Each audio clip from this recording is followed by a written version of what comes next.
Smash that like, guys, for everybody who's here.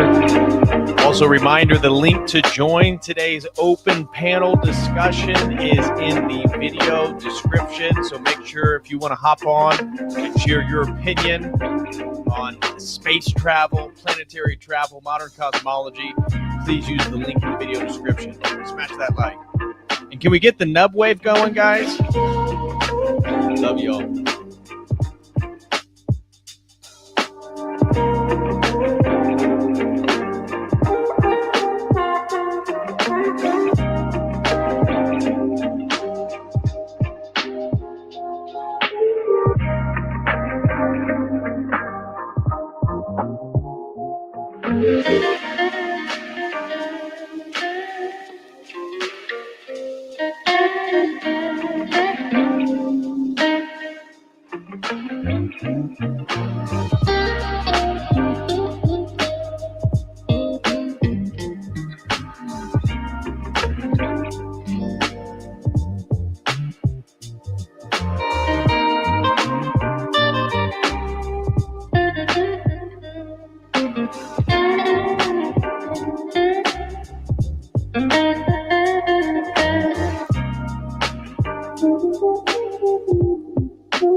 All right. Welcome back, ladies and gentlemen. This is David Patrick Harry with Church of the Eternal Logos. And today we've got an open panel and we are going to be diving into a hot topic. I'm sure I can already guess the majority of the opinions of people in this live chat, but come one, come all, anybody with any different opinion, we're going to be discussing space travel, planetary travel, modern cosmology, moon landing, anything and everything. Is it possible? Is it real? Is it purely science fiction? Is it a psyop? This is the topic of discussion today. So if anybody, again, wants to hop on, please do so. We already got Logan Daly in the back ready to go. But I want to say a few things before we get going. And that is, we got a bit of an opening monologue here. I want to lay out what my orthodox cosmology is and what exactly cosmology is. And I wanted to lay out a little bit of a distinction between theological cosmology, philosophical cosmology, and scientific cosmology, because though they're all dealing with the same thing, their beginning points and their emphasis are a little bit different. So we got that. I'm going to it's going to be real quick. So guys, we need more people hopping on here. So please hop on. If you guys got an opinion, if you are a whatever you are more than welcome. If you're a NASA enthusiast, you are more than welcome to hop on. So before we do that, though, do want to do a bit of some housekeeping real quick. So guys, if you would like to support, I want to give a special thank you first to Logan Daly, to Marcus Antonio, who've already gifted 5 memberships apiece, and HP Nubcraft. I love that, HP Nubcraft. That's a hilarious name. I want to thank you guys so much for your support. They've already got the Nub Wave of Love going. So guys, it's up to you to keep it going. If you have any questions or comments, the best way to support is on Streamlabs or Dono Chat, or if you prefer to use YouTube, YouTube is great as well. And if you're feeling generous, as our 3 gentlemen already have, feel free to gift some memberships, because I know the community and everybody in the live chat greatly appreciates the memberships that Logan Daly and Marcus Antonio have gifted to everybody. So make sure you give them a shout out and show them some appreciation. But if you would like to support my work, one of the best things you can do is go to my website and become a website member. We got 3 different types of memberships. This coming Wednesday, so a week from today, we'll be having another think tank meeting. So if you'd like to join private Zoom meetings with like-minded men, you could be a woman, but it's only men, from around the world, talking about the latest happenings in the last 2 weeks. Each week, obviously 2 weeks apart, we meet twice a month. Some months it's 3 times. But sign up and become a premium member. It's $25 a month. You get access to the fitness membership, which we do on the first Mondays of every month. And you'll get access to an exclusive video library, of which I'll have a new video up tomorrow morning. I'll have a new video up on the website. And unfortunately, there are a few technical difficulties. I've updated some plugins on my website. People are having troubles getting emails, all types of stuff. So if you do sign up, be patient. I got a guy that's trying to figure it all out on the back end of the website. So that will be fixed. Not everybody's having a problem. A few people have reached out. They've been having some problems. So if you end up signing up and maybe you're not receiving an activation link, just let me know. I will take care of it. No worries. But if you'd like to participate in the private think tank meetings, do so with the Logos premium membership. Also, if anybody wants to sign up for a one-on-one session, we got open slots for next Wednesday. We can discuss any topic your heart desires. To be a private meeting just between you and me. Please use that link right there. And also, if you would like to sponsor a stream, of which we got 2 sponsored streams I'm getting ready to do. The first one is actually a historical overview of the Celts, which will be very interesting. And that is thanks to Logan Daly. I'm hoping to do that Friday evening. So Friday evening, we'll be diving into the history of the Celts as a sponsored stream. And then for Sunday, well, it may be after Sunday, actually. We're going to be doing Nishitani. This is a sponsored stream by AC on religion and nothingness, which Tani is a Zen Buddhist who is a Heideggerian phenomenologist, and he's trying to blend nihilism, Zen Buddhism, and phenomenology together.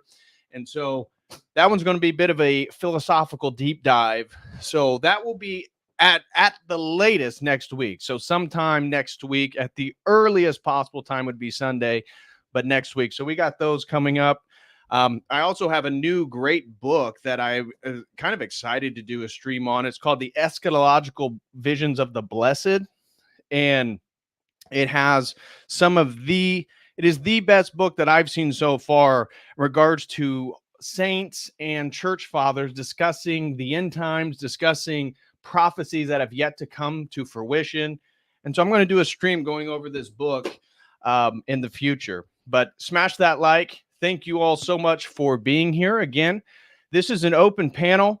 And so if anybody wants to join, please do so. Here is the link here's the link.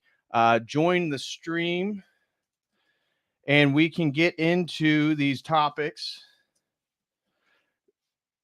and we can hear what your personal opinion is. So to begin with, for me, I want to talk about what is my orthodox cosmology. And so I mentioned that when you approach the topic of cosmology, because what are we talking about? We're talking about the cosmos, the universe. And there's sort of three different approaches I would argue you can take. And it's all built on the presuppositions of these paradigms. The first one's going to be a theological approach to cosmology, a philosophical approach, and a scientific approach. And so the theological approach is going to deal with something that the other two really can't deal with, and that is the beginning of the cosmos, the creation of the cosmos, where the philosophical approach is much more interested in understanding unity, diversity, what sort of unifies and coheres the cosmos together. And then the scientific approach is much more interested in the measurement and averaging of matter itself, of the visible universe. So the problem with the scientific approach, obviously it's built on a paradigm that believes in the Big Bang, but the Big Bang, based on its own description, isn't available to scientific analysis. And so you can never scientifically prove the Big Bang, because you would have to actually be there to witness it, to measure it, and average what exactly you're witnessing. So it's interesting when we start to think about the cosmologies that, again, which one you're going to focus on is going to depend on which camp you kind of fall into. For me, obviously, as an Orthodox Christian, I want to begin with this incredible quote by G.K. Chesterton. And he said, "Religion is not the church a man goes to, but the cosmos that he lives in." Religion is not the church a man goes to, but it is the cosmos he lives in. And so when we're talking about being an Orthodox Christian or a Christian, generally speaking, we have to realize that our faith, our believer in the Creator, our understanding of Scripture and prophecy and the incarnation of the Messiah, the Logos, that metaphysical source that unifies and imbues all of creation itself,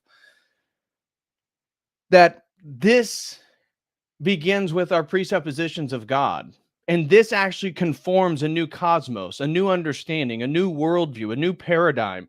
And this is why we've talked about nihilism and so many people moving through a world that's meaningless and insufficient. Well, ironically, again, I have a really interesting article. I may share it on here, talking about it's coming from an Orthodox perspective, and he is highlighting basically what are the contemporary scientific arguments, cosmological arguments, hitting on all the main players throughout the 20th century and into the 21st century, and then highlights that some of the leading cosmologists say that the more that they're able to rationally apprehend or comprehend the universe, the more meaningless they feel it becomes, and that we as humans are just a speck of sand in this great vast ocean, and that we don't really mean much.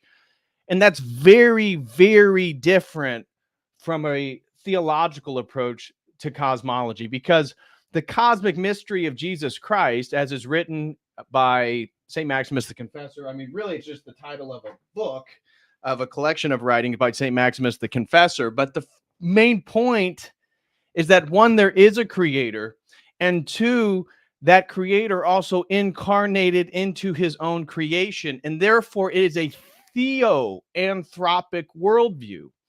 As the West and Western Christianity moves away from the traditionality of Christianity, from the understanding of the logos as this, as not only the word of God, but the metaphysical foundation undergirding all of reality, the logi, the divine principles of creation, the sort of thought patterns of God, the archetypes of creation. This is all unified. This is who incarnates in as Jesus Christ. That this is a theanthropic revelation. In the West, as it moves away from this foundation, we move into an anthropic foundation where it's all about man and material and matter. But now we've seen in the 21st century, we've even moved further away from an anthropic worldview to what? I mean, I would say this postmodern, transhumanist, new world order, great reset worldview. This is not pro-human. In fact, based on the general rhetoric out of the climate change agenda, you are carbon and you need to be eliminated because you are toxic. And so this orthodox cosmology has to begin with the fact that Christianity is about our personal relationship to God's creation. So first we posit a creator, a God, something that is uncontingent, non-contingent. The world is contingent. It could exist or not exist. If anything has a beginning point, it could exist or not exist. But God, by definition, from our paradigm, has no beginning and has no end. And so our understanding is that God created this creation out of love. He desired to create entities made in his image, the Imago Dei, of which we get to participate in. This is why we can even investigate into the mysteries of the cosmos and such. And so we then are brought here, one, to participate in God, obviously, and that's first and foremost. Theosis is the purpose of creation itself, but also our judgment is really, if you think about it, our relationship, our reaction to, our response to creation. And so what we, animals in nature. And so when we look at DARPA and we look at some of these modern movements where they're manipulating weather, it's hard to say, come from that from a Christian perspective and say, oh, well, this is great, this will have no effect. We don't know the long-term consequences. We don't, because we have a symbolic structure in which everything is intricately connected. God created all these things to fit perfectly together. And now that we're manipulating weather, we're manipulating food, we're manipulating animals, this, I think, calls into question, again, our response, our attitude towards creation. And those that are within that theoanthropic worldview of Christ, we're going to be judged on how we treat animals, how we accord with nature. And I don't mean the fallenness of nature, because obviously we believe in the fall. And we just discussed in the theology of dogs that nature itself, post-Christ, has been redeemed to some degree. It's been sanctified through the incarnation and the baptism and the whole mystical reality of Christ. But the consequences of the fall still exist. And we then are in a privileged position to either choose Christ or negate, move in an opposite direction. Also, angels and demons. From a cosmological worldview, as an Orthodox Christian, the cosmos is filled with life, but not Palladians and small grays and tall grays and, various entities throughout the galaxy. No, there's angels, there's demons, there's noetic entities, and we encounter them especially through our imagination, through the mind, through our noetic faculties. And so, again, your judgment, when you actually meet Christ and you're in that dread judgment seat, how did you respond to the angels? How did you respond to the demonic temptations? That is, again, our response to creation. And obviously, how do we respond to each other? And so with our cosmological worldview, everything has significance. It's very much in the opposite direction of modern contemporary cosmology, where everything is losing meaning. It's becoming insignificant, and you and your life is less and less meaningful. It's the exact opposite from an Orthodox perspective. And so the West, because it became more anthropic and it lost the theoanthropic, it lost the focus of Christ, it lost the focus of God incarnate, it lost the teleology of man, which is to become like God through a participation in God's uncreated energies, that it just moved to the worship of man, a la the Renaissance. And then post Enlightenment, and you move into the later half of the 20th century, it's no longer even the focus of man. Postmodernism is split between those who still want to hold on to man, i.e., transhumanism, and those who want to totally move away from it. And along with it is all universal truth claims. And so it's ironic that to save the planet, people have become more divorced from nature, which is totally in opposition to a Christian understanding of cosmology.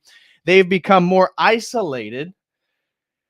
And this is all part and parcel due to technology. So as material means, as the anthropic principle of Western civilization has been divorced from God, separated from a teleology, separated from our stewardship, our true stewardship of creation, people are becoming more divorced from nature, more divorced from creation, more divorced from each other. And it's all able to happen part and parcel to the technologies that exist.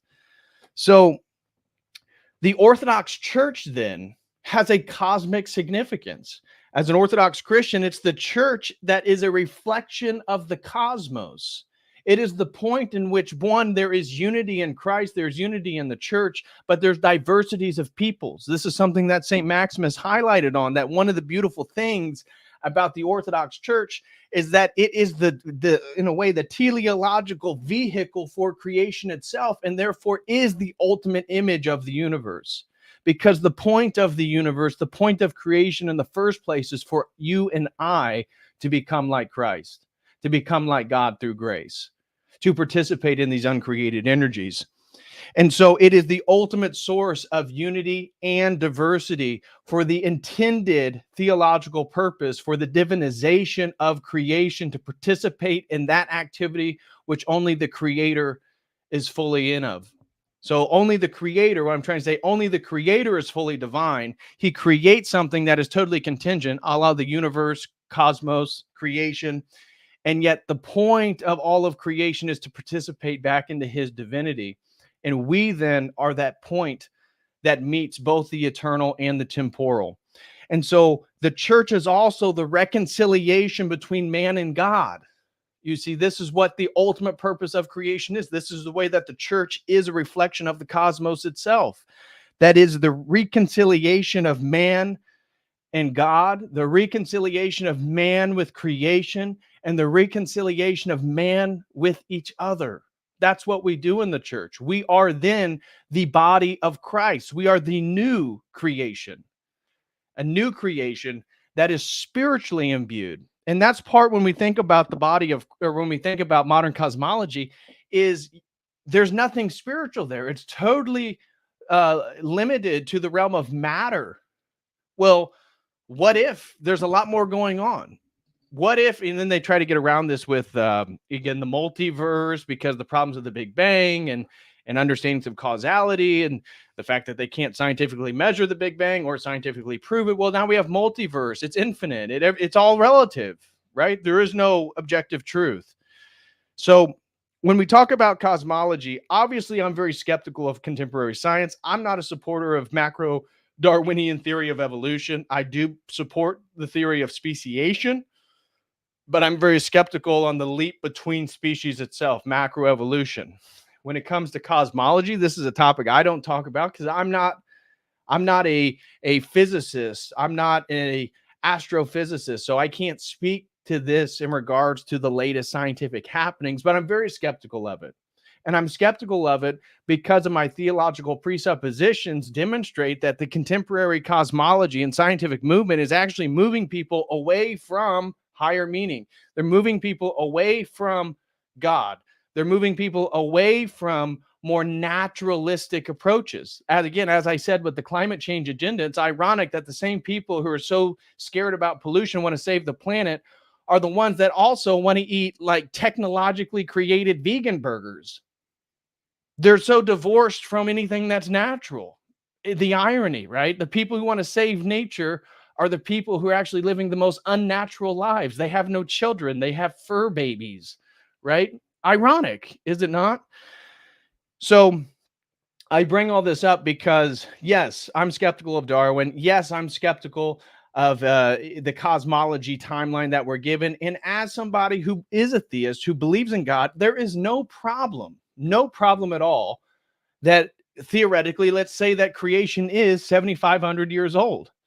Well, if God is God and he is a creator God, he could create creation in a way in which we would try to measure it through carbon dating and come to a conclusion that it's hundreds of thousands of years old based on this sample, and that the cosmos must be millions, hundreds of millions of years old.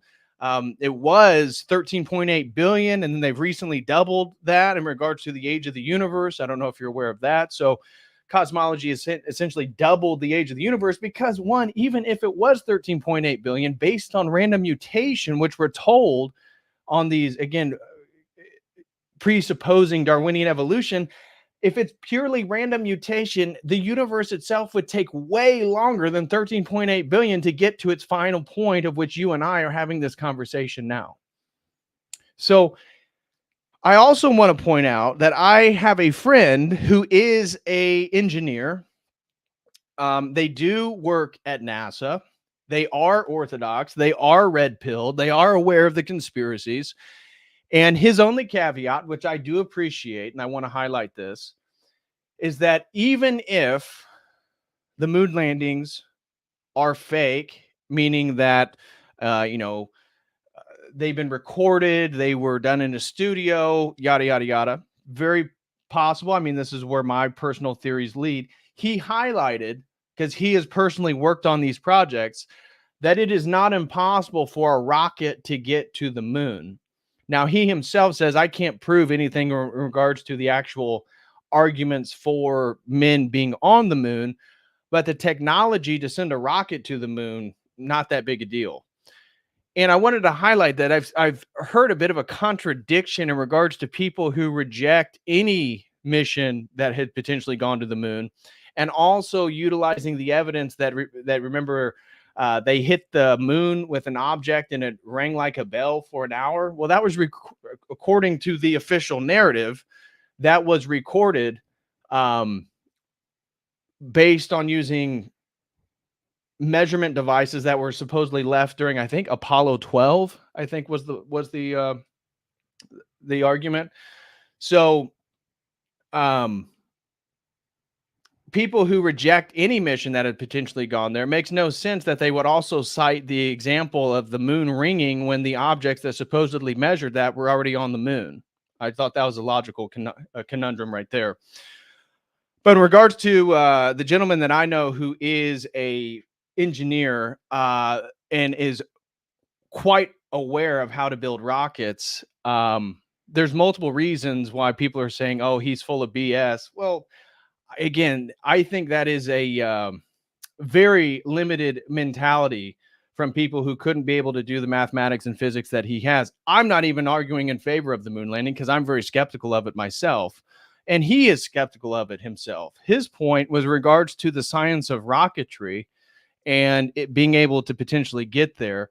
Now, and he condones that there's many reasons that the government may have misled people for these purposes. So again, he's very open to many of the more skeptical arguments. So anyways, I just wanted to lay that out in regards to my stance. My orthodox cosmology is theologically oriented around a theanthropic principle that, again, the West had lost as it moved away from Christ. I reject, personally, macro Darwinian theory of evolution. I reject the Big Bang theory. I generally reject any sort of cosmological timeline because, for me, I believe in a creator God. And so it's not a logical problem at all for a creator God to create something that is perceived to be aged, despite it being a newer creation.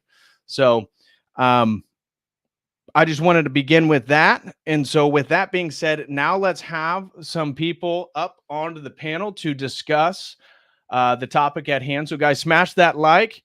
And if you have any comments or questions, please send in those using Streamlabs or Dono Chat, and also or YouTube if you prefer to use YouTube. And also the link to join the stream is in the video description. Okay. So welcome, Logan and Cyprian. God bless, brothers. So what's up? I want to go first. Thank you for the inviting. Uh-huh. I'm from Romania. I'm an Orthodox. Yeah, and I watch your shows from some time. I think about 1 month. I find you Well, great, by man. I'm humbled. Thank you.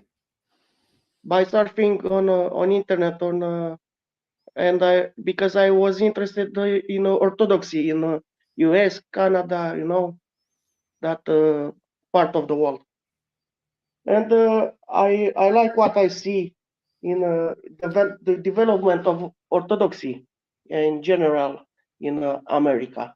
It's fine that is flourish because in my part of the world it's a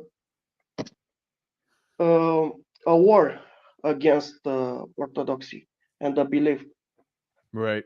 Yeah. What Duamine Mileste, my friend.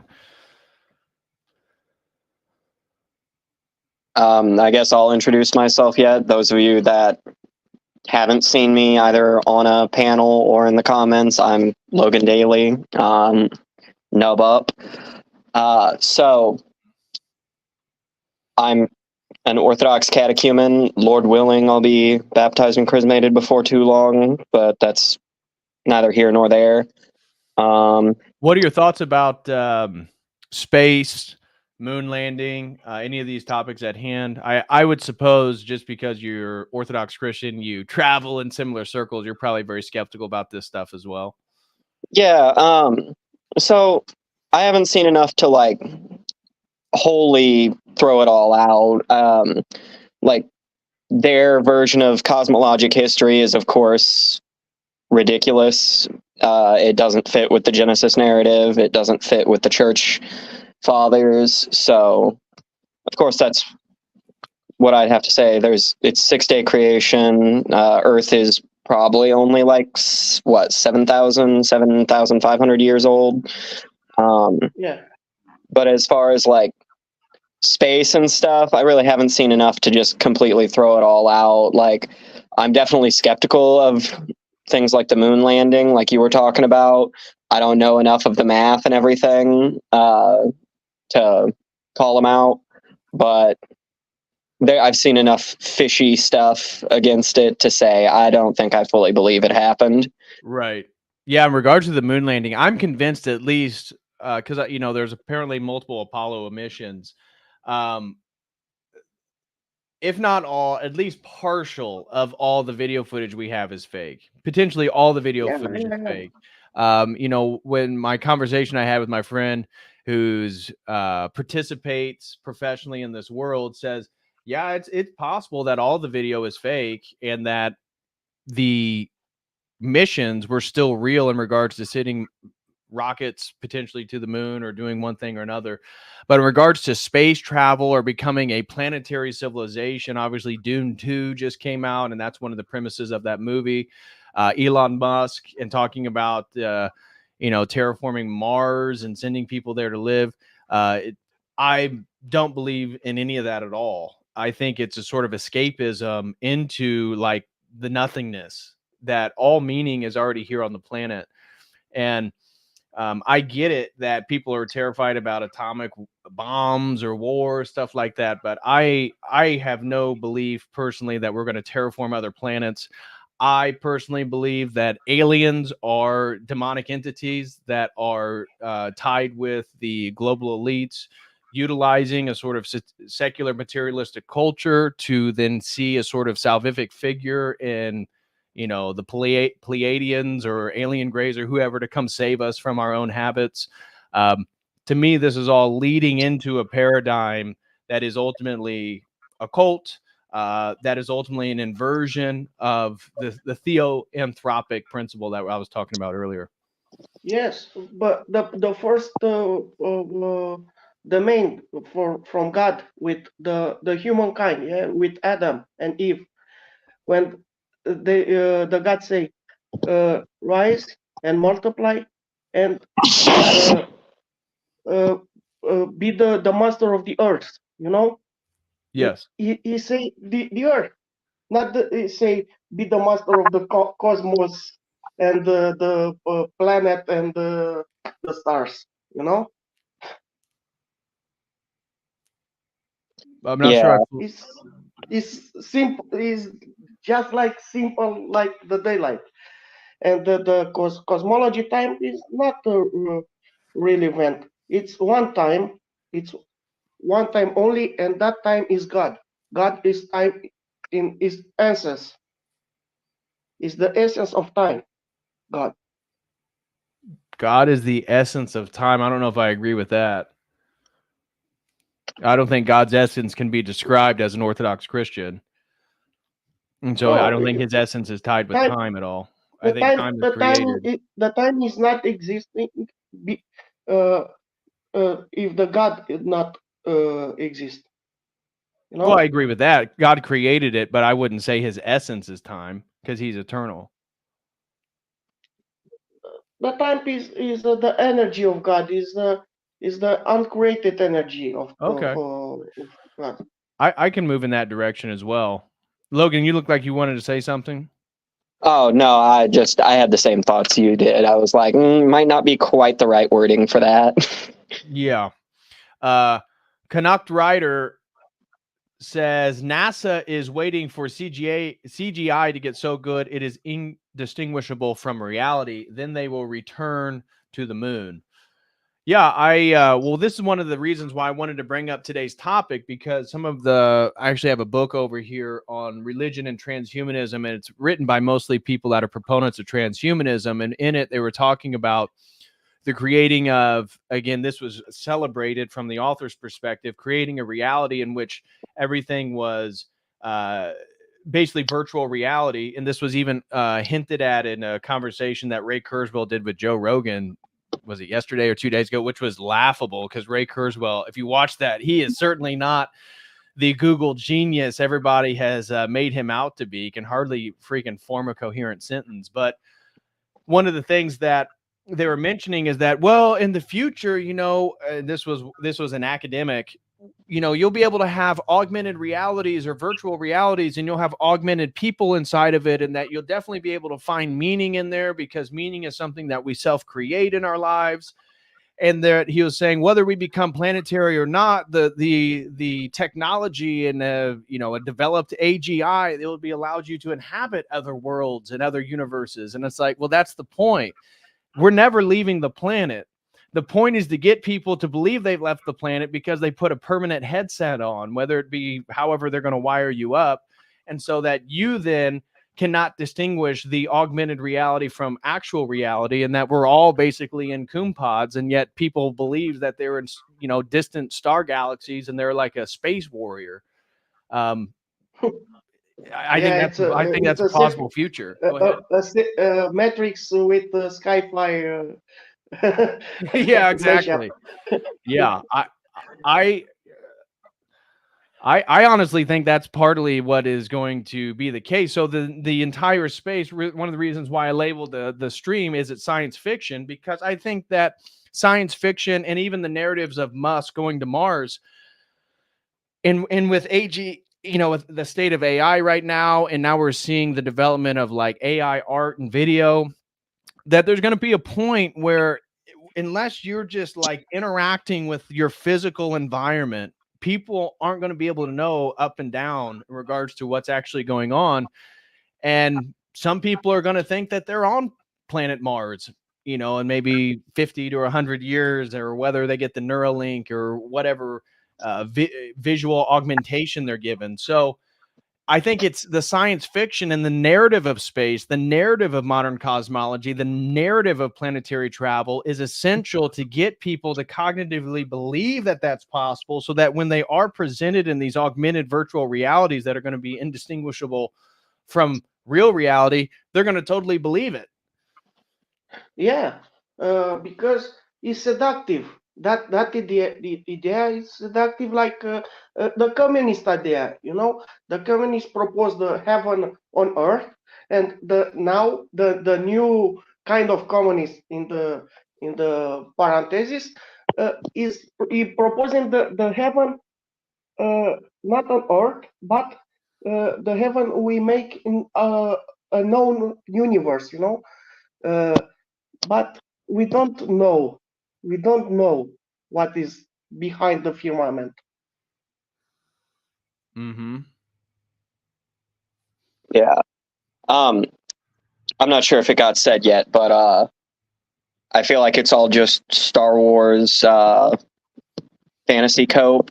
They just Yeah. they want to escape the reality of this world, and that we have to actually work on and fix this world and ourselves and those around us. And so they just want to go escape off to another planet, and they think they'll be able to wander the stars and get some hot alien mamas. And unfortunately, that's just No, not that's the true. world we live in. Right. No, and that's why I think, and I wanted to highlight, because I actually agree with this. JC said space travel is not science fiction, but space colonization is. And I just want to clarify so people understand. I actually agree with this, because based on, and again, I'm not here to prove anybody right or wrong, but based on my conversation with a friend that I have, I do believe that we have the technology to create rockets. Now, whether we have a firmament or not, I'm still skeptical about that. I think it's possible. Maybe not. Maybe the Van Allen belt we can pass through. Maybe humans can't pass through it, but you could send a rocket. So I personally think that shooting a rocket indefinitely into space is probably possible. Any form of colonization, I totally do not believe in whatsoever. 100% cannot happen. That's me personally, and I could be wrong, but that's just where I'm coming from, and that's my perspective for our conversation today. What up, Ivan? Hey, what's up? Can you listen? Well, is the mic working? Yeah, we can hear Yes, you. sir. Great. It's a very interesting topic, man.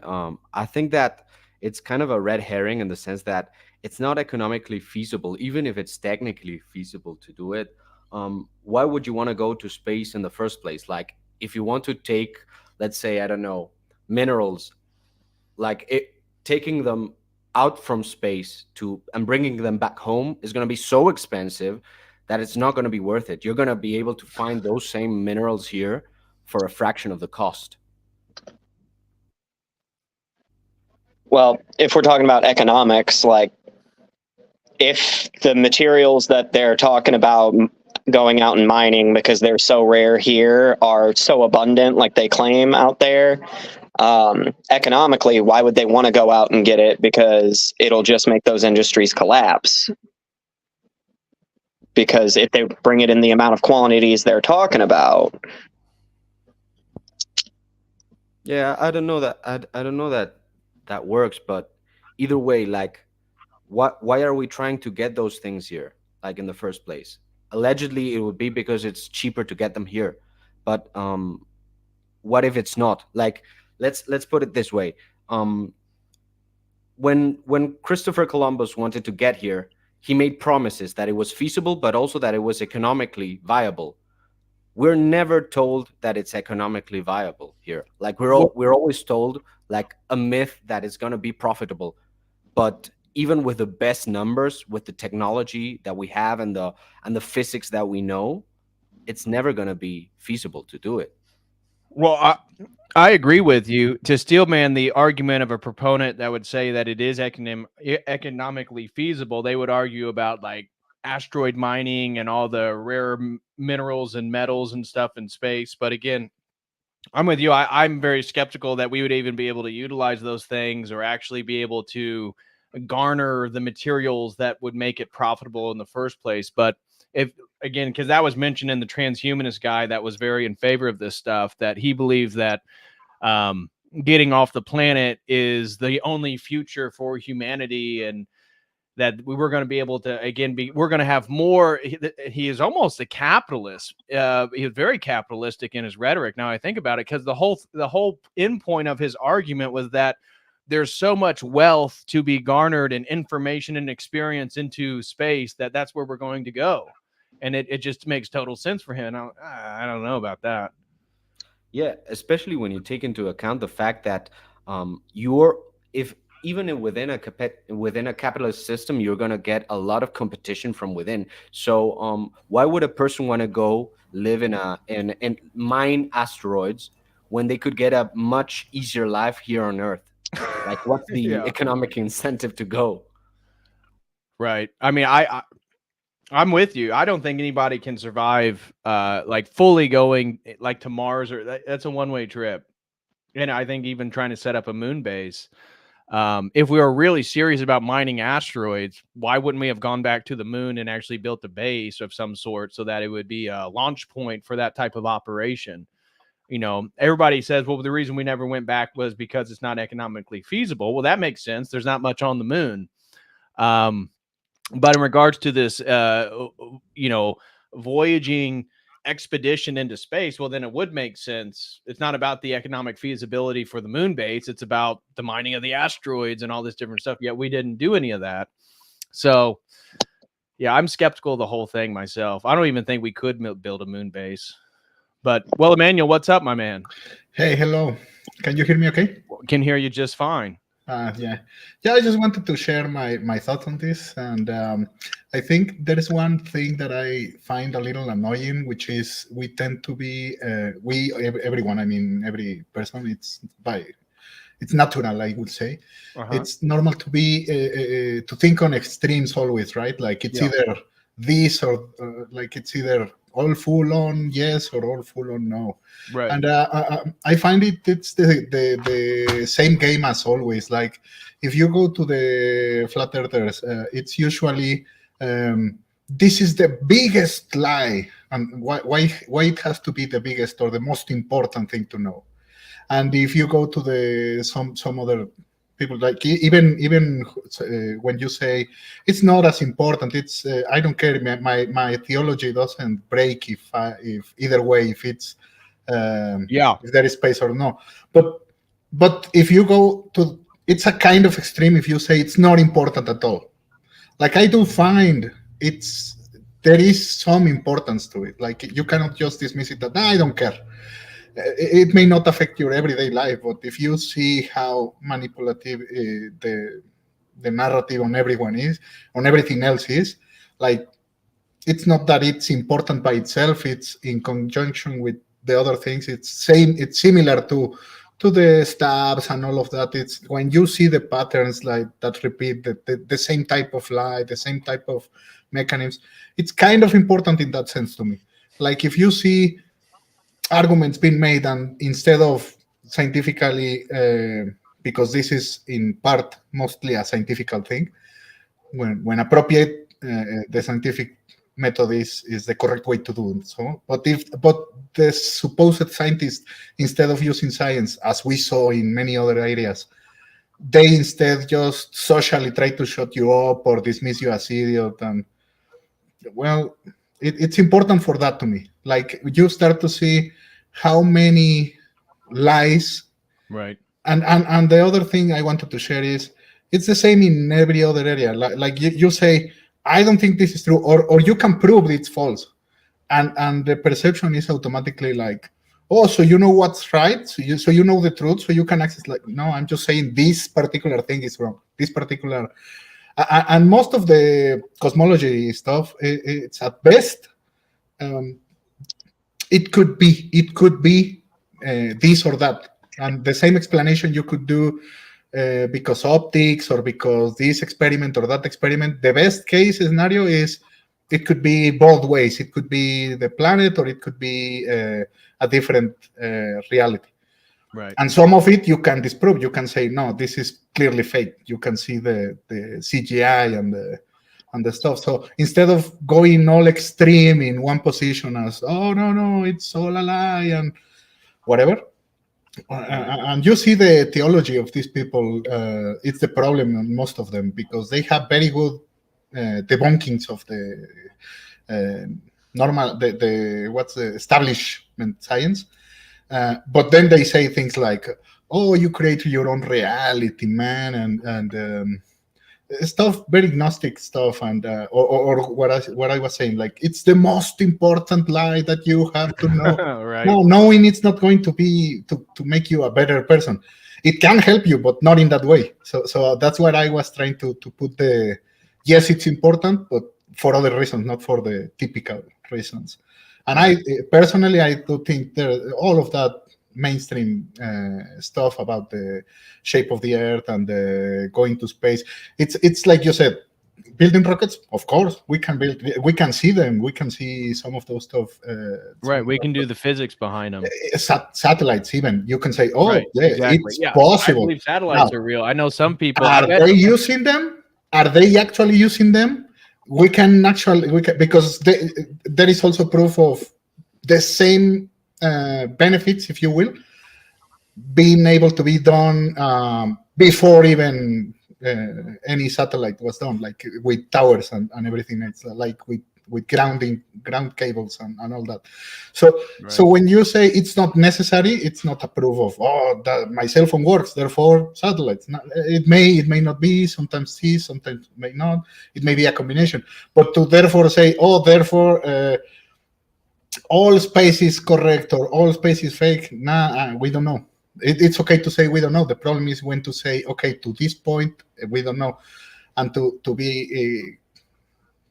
try to be clear when we can say, okay, for this thing I know it's a lie, and that I find important. I do find important to be able to point, not to say, oh, how smart I am or anything, but to say, yeah, don't let you be deceived, because if it was, it doesn't affect me, maybe in your spiritual life, but the politics and the money going to those type of things is very big, so it kind of affects everyone. Right. And that's where I'm at. That's why I began with the focusing on Orthodox. For me, my biggest emphasis is the theology and my relationship with God. And as that grows deeper, my skepticism of other stuff also grows in certain ways. I put out a poll here in the chat between the shape of the Earth, because somebody asked between round and flat. I lean towards round myself. I think that the flat Earth is potentially, again, and I'm not here to convince anybody. I'm just stating my personal opinion. I think that it's potentially a psyop to some degree, but there are interesting. I've gone down a little bit of the rabbit hole and seen some of the videos. There are interesting things. I don't know. I lean towards round. I'm skeptical of modern cosmology and the space narrative and the worship of like far off distant galaxies as opposed to realities right here in front of us. But one last thing I will say, because I may be needed to do something at work. Okay. Just one point. When you say it like that, I'm totally agree. Like anyone can have like a position based on what they have seen. That's totally correct, and how much they see that affecting them. But when what you see in the public eye, in the channels and all that, is a hard position on, no, this is this way. And when someone takes a hard position on that, it does require not just, well, I see it that way, but it does require to have like at least a correct theory and not just ad hominems and all that. Like if after the proof you try to do ad hominems and all that, it's okay, but at least put the two things together. And from what I can tell you, I personally do think it's, I wouldn't say how it is, I would say it's not possible, as far as I've seen the evidence, to be wrong, because there are many ways they can show you, okay, this doesn't go. Like, and the thing is not to be an expert on everything. You don't have to be a physicist. What you have to be able to do is, you don't have to be a doctor to listen to the doctor and say, okay, what are you recommending me to do, to inject this or to inject that? You don't have to be a doctor to say, okay, here it says this, and then later you say the contrary. What's the problem with this? You can ask those questions without being a physicist. Right. So when you ask those questions, when those questions are asked publicly, and so far there is no response other than ad hominems, that's my point. It's like, okay, I'm waiting for the correct answer. When more and more correct people, correct, I mean like university professors and all that, are starting to say, oh yeah, this is a problem, or yeah, this calculus was faked, or this evidence was faked about the infrared stuff and all that. Well, I'm not saying immediately dismiss everything. What I'm saying is that's good enough to say, hey, this is a problem. And the issue with what I was saying with the communication in public, it's always like dismissing it. Instead of saying, okay, it's a problem, let's discuss it, it's usually dismissive as, you idiot, you're being led to. Because yes, there is controlled opposition, and there is, in fact, even if they don't know it, there is a lot of stupidity. As if if I'm not a physicist, then I cannot be here telling you, no, here is the proof. No, I don't know what I'm talking about. But asking the question, everyone can do that. And Right. when the answers are not clear, when they're just dismissing you as stupid, then, I mean, it's not automatic, but you see, as in every other case, in medicine, in education, in these other areas, how we have seen they use that kind of strategy. That's what I want to. Okay. Sorry, many Well, I words. want to bring Ethan in. Many words to say the same thing. Sorry. We got some super chats I want to address, but I know Ethan, you've been patiently waiting. Feel free to make whatever comment you want to make regarding the topic, and then I want to get to some super chats. People have been posing some questions. Yeah, I want to first check that my headphones are actually working, because they weren't at first. Yep, we can hear you. Not sure if you guys can hear me. Yeah, we can. Oh, perfect. I wanted to, you've touched on this just a couple times. I wanted to just make a quick point to, I'm hoping, epistemology is the right word, of the technocrats and of the elites and of the, when you were talking about going interstellar, because a lot of this discussion online with the flat earthers and with it's fake, well, it's not fake. I love a good conspiracy, but it gets very materialistic and trying to prove or disprove the math behind it, the politics behind it, and that's interesting, and it's worth its own discussion. But when you look at the idea of trying to go interplanetary, the idea of we're going to put people on the moon, or we're going to colonize Mars, and trying to extend the power and the grasp of mankind, I mean, how many people do you know who don't take care of their own body? And how many people who have a home that they don't take care of? And Right. when you scale that up to the fact that there's this idea that the Earth is failing us, we have to go interstellar, which is a complete avoidance of the normal responsibility and stewardship that we've been given over the Earth. I live in a very rural, agriculture-centric part of the world where everyone knows what it means to find your food, to hunt your food, to grow it, to skin an animal, where you're going to get water, being involved in the one off-topic thing I'll say, the most orthodox thing you can do is be a part of your volunteer fire department, being a part of communities that when there's a problem in the town, it's not, well, the government will take care of it, or maybe AI will fix this problem, but like actually being a part of communities with real people in the flesh, not Discord communities, right? I love technology, I love being on the internet, but when you are actually dialed into what it means to live as a real life person, the idea of going interstellar is so hilariously absurd, because we haven't sorted out our problems here. We haven't sorted out our problems in our own souls, which of course the church is the solution for that. And when you see, I just, it's one of the things that makes me think. I don't want to cut you off, but can I just say one thing in addition to that? Yeah. When you're talking about the souls in the church, that's why I made a point from Maximus the Confessor talking about how the church is the full image of the cosmos itself, because it fulfills the teleology of creation. So it's both, it has unity and diversity, it has face-to-face interactions, and it's built with the presupposition of theosis, that creation is coming back in its original divine purpose. So go ahead. I didn't mean to cut you off, but I just want to reiterate yeah. what you're saying in a Well, no, different phrase. I mean, yeah. Really, the closing, I think, statement that I could pretty much tie that up with is if you have any kind of power in your life, like if you are a father or an elder, if you're a politician, right? If you think you're gonna institute anything that will help other people or will rule other people or change the world for the better, and you can't rule over yourself, you can't control your own passions and live your own life in a right way, you're fooling yourself. And if we can't manage our own communities and have good communities, good towns that are actually connected to the earth properly, you're fooling yourself if you think we're going to colonize Mars. Like it's complete fiction. Yeah, So that's it's absolutely right. We go out to space, okay? But how that save you? How that help you to save your soul? But doing that, we have to know ourselves and be humble and be a true Christian, a true Orthodox. Right. And then, if we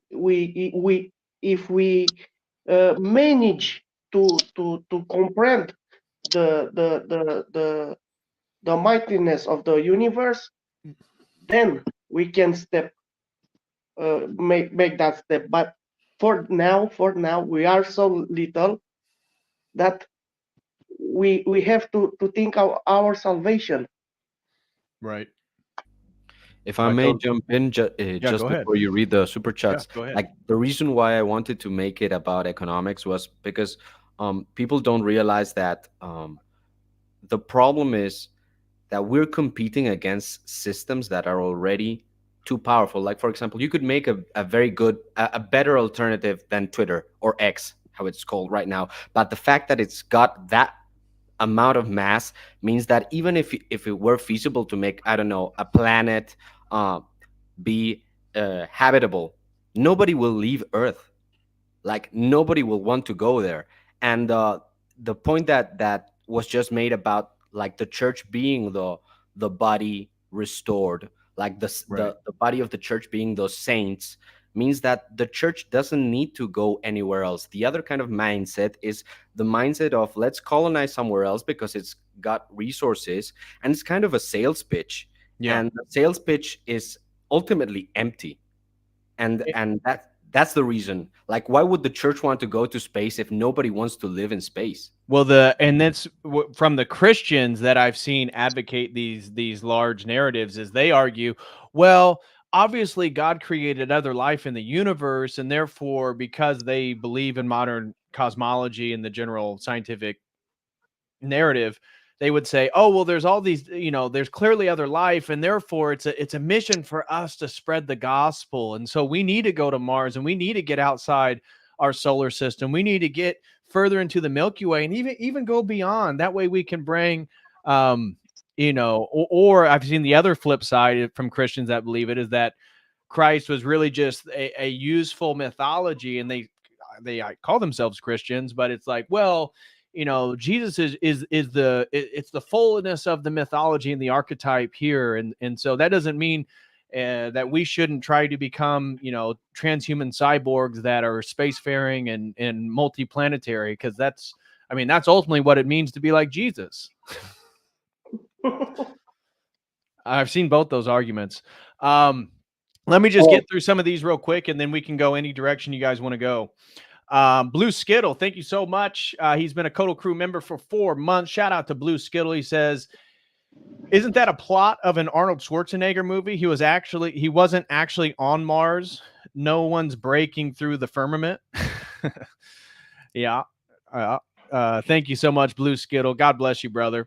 Major appreciation to Marcus Antonio for gifting another 5 COTEL crew memberships. Thank you so much, Marcus Antonio. God bless you, brother. And Canuck Ryder throws in $6 and says, Genesis 1:7, and God made the firmament and divided the waters which were under the firmament from the waters which were above the firmament, and it was so.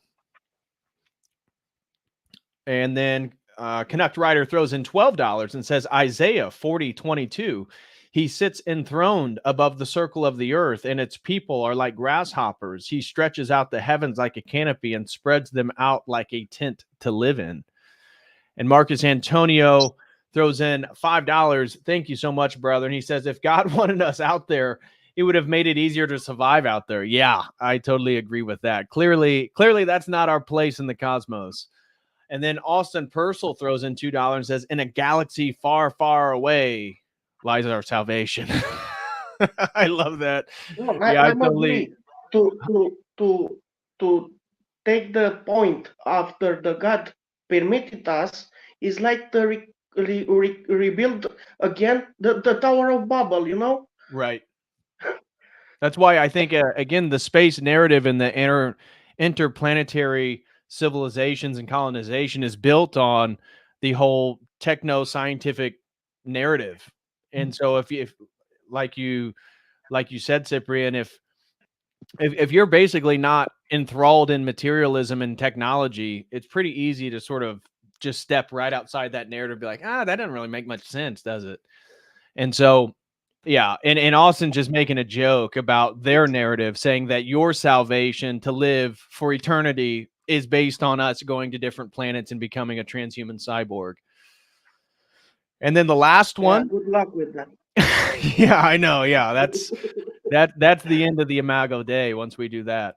And then Canuck Rider throws in another $12. Thank you so much, brother, for your support. He says Psalm 19:6, his going forth is from the end of the heaven, and his circuit unto the ends of it, and there is nothing hid from the heat thereof. Notice how is that possible on a globe?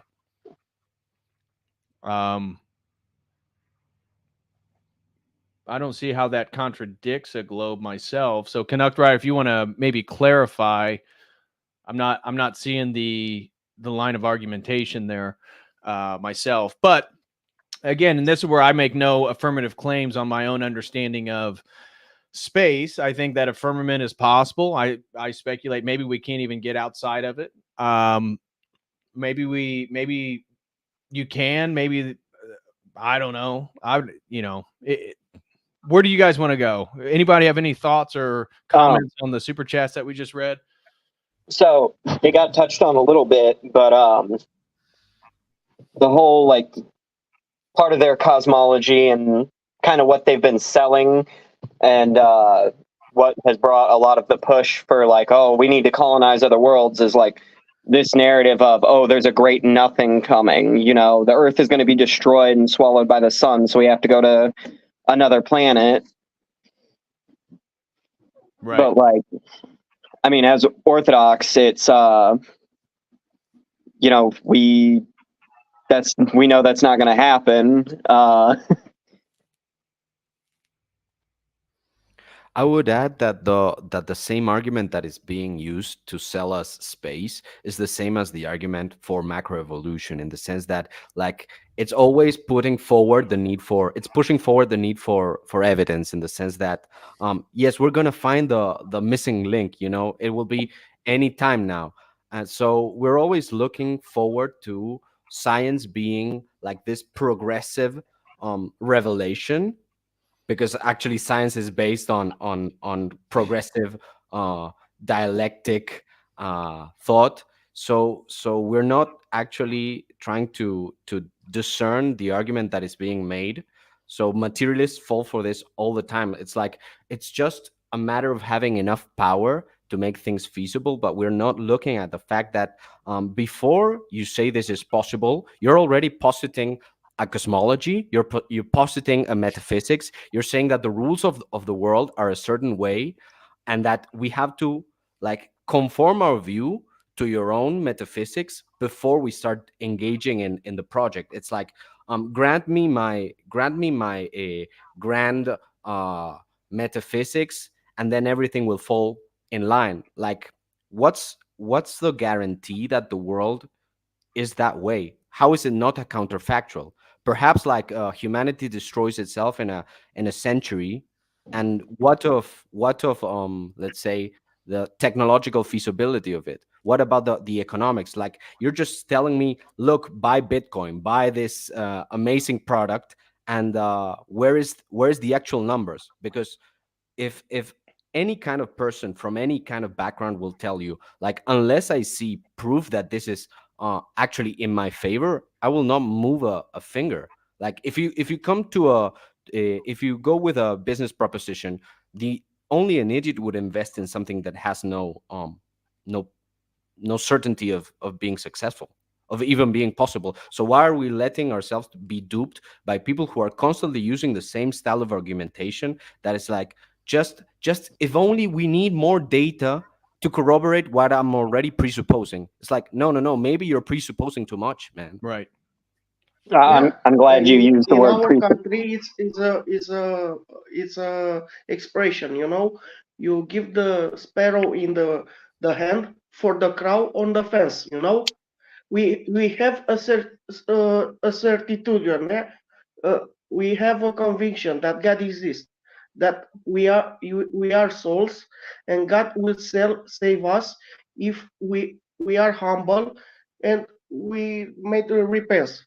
Okay, but no, we think about our extension in the universe and so on and so on. No. That's very wrong idea. Yeah. Logan, you're getting ready to say something, brother. Go ahead. You're talking about Oh, presuppositions from what Ivan was saying. yeah, that's what I was saying. I was glad he used presupposing, because in the end, that's pretty much what most arguments come down to, is their presuppositions are just so foreign and incompatible that we come to completely radically different conclusions. Right. Yeah. And that's, go ahead. I don't want to cut you off. Go ahead. oh, you're good. But just to finish, we just, like Welly was saying, like, this stuff isn't the most important questions in the world, but we also have to kind of dig into it, because, like, it's just babbling nonsense, but they demand it. And, like, yeah, our theology wouldn't change whether the earth was a pancake or a donut or a globe. It doesn't change the fact that things going on right now and the process of theosis are more important than trying to figure out if a colony is feasible. Yeah, I would say it's similar to the do you need to be a theologian to be a real Christian? Do you need to be everything? Like, knowledge is good, it can help, it can support things, but when you start making, like a lot in the chat or in the separate chat, it seems, no, I'm not saying they are actually doing it, but it seems like some people are trying to say, look, the scriptures tell us, like, wait, what was the purpose of that scripture? Was that to determine the shape of the earth, or was that to tell us any other thing? That was just there in the passage, but no, it was not the purpose. So it's a danger to try to make the thing the purpose, right? The purpose on itself. So yes, it may be helpful, it may be important. There are people who can do more advanced scientific and knowledgeable things, which I find interesting. But when you cross the line to put those higher, that's the best case is it's dangerous, but it can supplant your theology and all that. Right. And before Jared, welcome, brother. I want you to go next. But before we do, I just want to highlight that I'm going to end we got 150 votes. The majority of people believe that the earth is a globe, or it's a round as opposed to flat shape. So thank you, everybody, for participating in that. And then also, Canuck Writer clarified what he was trying to say earlier, and I want to read that in regards to Psalm 19:6. He said, the psalm describes how the sun makes a circle around unto three ends of the earth. Picture a runners running a circuit versus geocentric model, sun orbiting a ball, and heliocentric is earth orbiting the sun. Yeah. My only point of, because I see people claiming that how could I believe in the Bible and not believe in a firmament? Well, if we're going to use literal language, to what end is the firmament? Like, how close is it? Is it where the atmosphere is? Is it much further? That's where I'm open. I don't know. I know that many Christians here believe in the flat earth based on certain readings of scripture. The firmament, where the separation of the heavenly waters and the earthly waters, where that is, I don't know. Maybe somebody can help me out. But I'm open to, again, a totally different cosmology and understanding than a heliocentric model where we're corkscrewing through, the solar system or the solar system's corkscrewing around the Milky Way, and there's millions and millions of galaxies. Yeah, that seems far-fetched to me. But when we use metaphors and analogies from scripture to make scientific claims about physical reality, and maybe you're right, I just think that there's a lot of gap in between there. That's why I don't take a firm positive stance on any one particular worldview. But Jared, go ahead, and then anybody feel free to state whatever your thought is. I've got a lot of thoughts on this. So I think the first thing is from Jordan Peterson is, well, it depends on what you mean by firmament, In a way, that's what I'm saying, though. Yeah. So it's kind of hard, like, to make sense of it all, because the scientific model right now will tell you that we're moving through space, and at the same time space is expanding as we're moving through it. So in a way, it kind of cancels itself out. So we're both moving and not moving, but space is moving around us, and the sun is spinning around the circle of the galaxies, and all the planets are spinning around the sun, and everything's falling into nothingness, which is just kind of like a descent into madness model. It's just like everything's descending into madness, and eventually we'll be in the great nothing, where nothing will make sense and all energy will dissipate. So basically, the scientific method and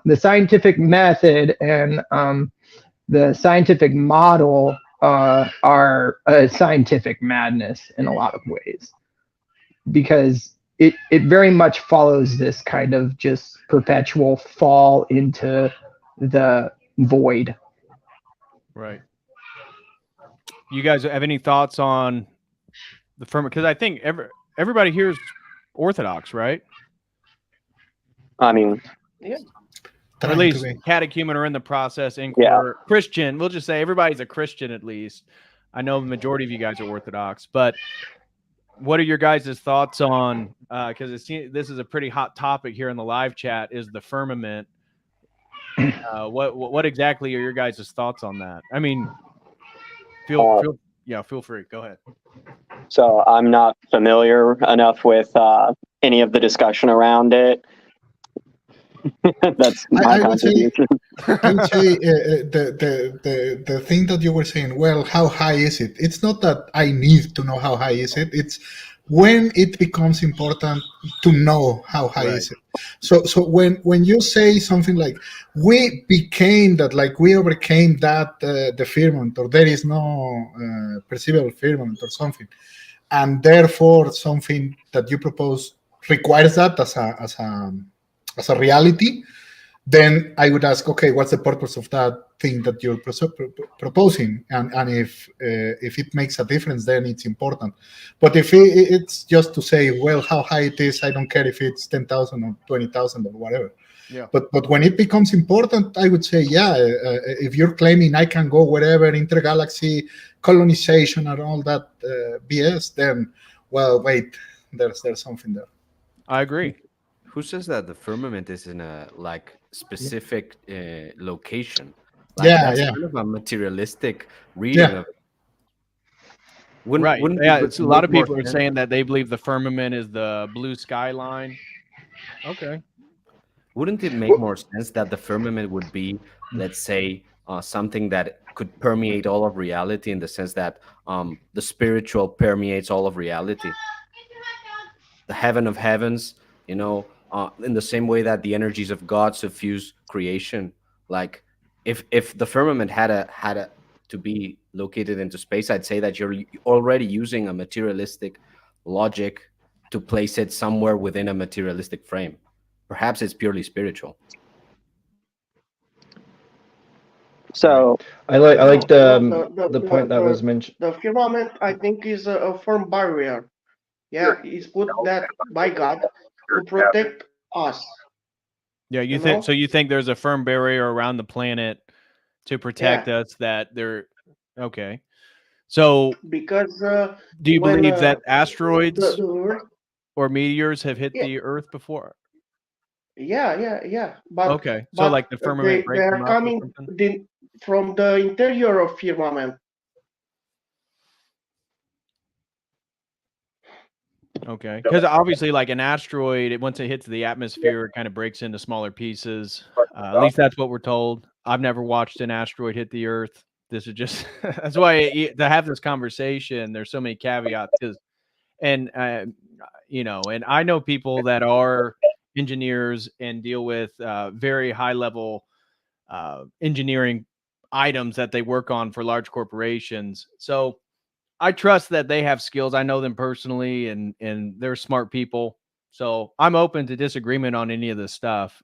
Some people, I don't want anybody to think I'm taking a hard stance. The point is, I believe in Scripture. I believe in theosis. I believe in the Orthodox Church. And as Emmanuel has said, a lot of this other stuff, I just can't prove it, and it really doesn't affect my personal spiritual life. But it's certainly interesting fodder for conversation. So, kind of like what Ivan was saying, right? With is there anything that says that the firmament isn't like sort of the barrier between material reality and immaterial reality?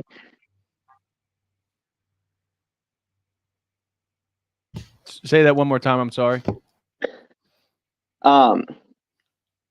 Again, I'm not super familiar with all the discussion around the firmament and stuff, but is there anything saying that it isn't, like he was saying, permeating all of reality as like the barrier between the material and the immaterial? Yeah, that's a possibility. So it could be a both and. Well, what if you look at it like the barrier between the material and the super material? Like we think of things in abstractions a lot of the time, where really a firmament is I would define it as the separation between the material and that which is above material, which is more substantiated in both its physicality and spirituality. Right. So the firmament shows up in the Genesis story, of course, in and amongst other physical things, which I think is its biggest claim to being a part of the created material world. However, Jonathan Pajot, has really good stuff about the phenomenology of creation and how phenomenologically the world is flat to everyone, right? Like even if the world is a sphere, you don't experience the world as a sphere. So even though the sun and the moon, of course, are real, and maybe they're out there floating through space, you can't actually go touch them. Like they'll never impact you in that way. Phenomenologically, the sun gives light to the day, and the moon, gives light at night. And so we could understand the firmament in that way. Perhaps it's material, but I think more importantly, what is its phenomenological usefulness? Yeah, the thing when someone starts saying no, but I know what it is, and because it's getting bigger or it's going to be consuming us everyone in X years or whatever, then you have to give me your money or whatever. Like no, it's going beyond what just saying it doesn't affect me. It can affect you when it breaches those right. When breaches the we don't know to the no, I for sure know. And another thing, the firmament, like it's again, I think a lot of the scripture reading, it's begging the question of interpretation, right? Like what was this supposed to be? What was this? What's the purpose? What was the purpose of this text, and what was it saying? So it may be correct, but in any case, it's like separating the heavens. Okay, what are the heavens? Again, it's the same. Are you saying it's a physical hard thing? Like it's very easy to follow on that. I think Ivan put it better, but thanks. If I may jump in, go ahead. Genesis 1:6 says, "And God said, let there be a firmament in the midst of the waters, and let it divide the waters from the waters. And God made the firmament and divided the waters which were under the firmament from the waters which were above the firmament, and it was so. And God Which called verse? the I want to firmament look at heaven." Say that one more time. What's the verse? Genesis from 6 to 8. Genesis. Okay. From Genesis Keep 1. Keep going. I just want to look at the footnotes, see what it says in the Orthodox Study Bible. Yeah. So, and God called the firmament heaven. So, I don't see that as being too ambiguous, though I do get the drive to want to be very thorough and not have it be, let's say, be a very idiosyncratic and undiscerning reading. But it says God called the firmament heaven. I don't know how ambiguous it could be, you know. I think that makes sense on a lot of levels. It almost doesn't matter what model you pick. It's still true for all the models. Whether it's a flat Earth or the dome Earth or the globe Earth, it makes sense on all of those levels. So experientially, it also makes sense as well. So sometimes I think it's more important to find what makes sense on all levels than it does to try and distinguish things that are unexperiential, like the firmament. We can't physically experience the firmament. The only thing we can get is indirect observation of it. So it's kind of hard to come to any kind of conclusion on these things. Really, a lot of this, I think, is generating a lack of trust in any sort of viewpoint to kind of send us into disarray so we know not what to believe. And so I see all the flat earth and the cosmological stuff as kind of almost like a psyop, so to speak, to get us all fighting about things that we can't physically experience. And as long as we're focused on fighting each other about how we view things, we'll ignore how we experience things. Do you think that the same thing that you said, and I agree completely, but do you think it can be also used to both sides? Like, and let me put an example. If I take fake evidence and try to repeat it so many times, indoctrination, all those, to the point where you think you're actually experiencing it physically, like you in your mind make this. Oh yeah, that's reality. That's we're flying through the universe. It's so normal to you to say that instead of saying, no, wait, that sounds absurd. That when I put those things in your mind, so hard indoctrination or whatever you call it, then what you say, it sounds perfect, but it's not as obvious. That's what I'm trying to say. It doesn't become as obvious as, and yes, if you take that to be a fight between flat or whatever, that's you've fallen already into the trap. That's a psyop. But it's the same as I would love for flat earthers to apply the same logic they use for the science to their theology, because then they would see, okay, it's not just the biggest lie or whatever they want to call it. If they were to say, okay, and then what? And what is the purpose? What's surrounding? What's the presuppositions of this stuff? It's not just, what's the distinction? It's not just the facts. It's not just descriptive. I'm just describing. Then what's the difference from me telling you the wall is painted white, and what's the use of that? It's always with something between. Like if a flat earther is telling you so many truths, but it's telling you in the context of this psyop, then it's a psyop, no matter how true the thing he's telling to you. But the same could go to a glober or whatever. It's both things. It's not people were saying, so you don't care for the truth. No, wait, it may be a descriptive truth, but if you're using it in conjunction with a psyop, it's the truth. It's being used for a psyop. So it's not the truth. It's not isolated by itself. Like, here, I found you the problem with the asteroids. I could go on in every particular thing and find problems. Yeah, but in what context? Am I using this to just tell you, hey, be careful? Or am I telling you, no, then you have to be black-pilled and don't trust, as you said. Don't trust anyone. If you're doing that to not trust anyone, then yes, I agree with you. But if you're telling you to, hey, maybe don't trust just anyone and let's build around this and I think acts on our trust, okay. What my whole kind of philosophy on this is don't trust anyone, but rather try to take things from a top-down view. So find the most important thing that must be true, and then work down to the more tangible, because the tangible isn't as important as that which transcends the tangible. Right. You must be well grounded in the intangibles, or as philosophers in philosophy would put it, the metaphysics, that which justifies things. Right. So you have to take it from a top down level. And the other thing is, I think Revelation speaks on this as well, because the where it talks about the 1,000 years that Christ will reign, and then after that little while there will be a little season of deception. I think the most important thing to keep in mind is that in this world, in our lifetime right now, the devil is roaming around deceiving and doing everything he can to deceive and appealing to our own flesh and our own material experience in order to deceive us. So the most deceiving thing right now is Fucking actually gosh. faith, reality, and the external world. Right. No, I totally agree with that. That's why I think we have to begin with our faith and these other questions that aren't necessarily salvific, but maybe in fact true. And we may be living, because it makes sense to me, as you're saying, Jared, we know that we're being lied to about everything, and that the evil one has a real angst against us to get us to believe in a false world. And I think transhumanism and the general space colonization narrative is part of that.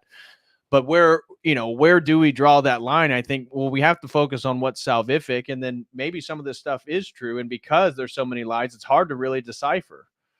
And so that's why, Now, one last thing I go ahead. think I need to move, but one last thing I wanted to say, because I saw another comment that it's some things are more on the internal critique. When, for example, when someone says, no, the space is a vacuum. Okay, you made a positive claim. Now I can ask you, how do you have, or give me the scientific process to have pressure without a container and all that. That's important when you're doing that on the internal, like when they made the positive claim, then you can ask and say, yeah, that's BS. Right. But what I was telling is not to say, oh, ignore that. No, you can ask all those things. It's good. But none of those will give you by itself. Knowing that, yes, there must be a container will not give me by itself the other context of the truth. Like, how can I use it? How does it affect me? At best, it tells me, yeah, that person was just making some claim without basis. Right. But just wanted to clarify that in case. No, that's a great point. A fact is not the same thing as epistemology. Yeah, I wanted to add maybe a more polemical point, which is, like, I do think there's a difference between a round Earth and a flat Earth. Maybe it's not. Maybe I cannot see it very clearly from where I'm at. I also agree with the fact that it's not as important as most everything else, like, for example, the spiritual life. But I think it does speak about our own conception of the cosmos in a metaphysical sense, like Jared said.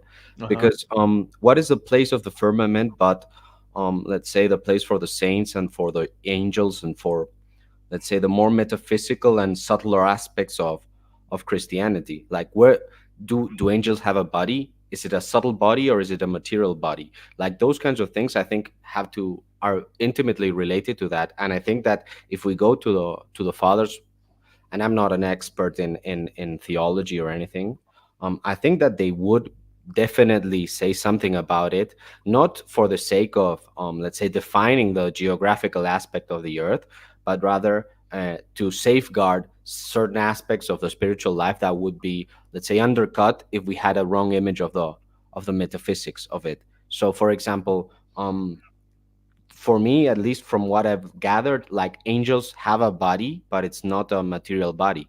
So, and I was just listening to a podcast made by it's called Lord of Spirits. It's made by Father Stephen the Young and Father Andrew Damick, who are Orthodox priests, and they speak about bodies being, let's say, a place where an entity exerts influence. So, let's say the body of a nation would be its people and its geographic, let's say, resources that it controls. A person's body is therefore, let's say, their physical body, but also the political influence they wield, their economic power, those kinds of things. So, in that sense, I think that it makes no sense to speak about whether the Earth is round or if it's flat. Like, why would we even have to have that conversation?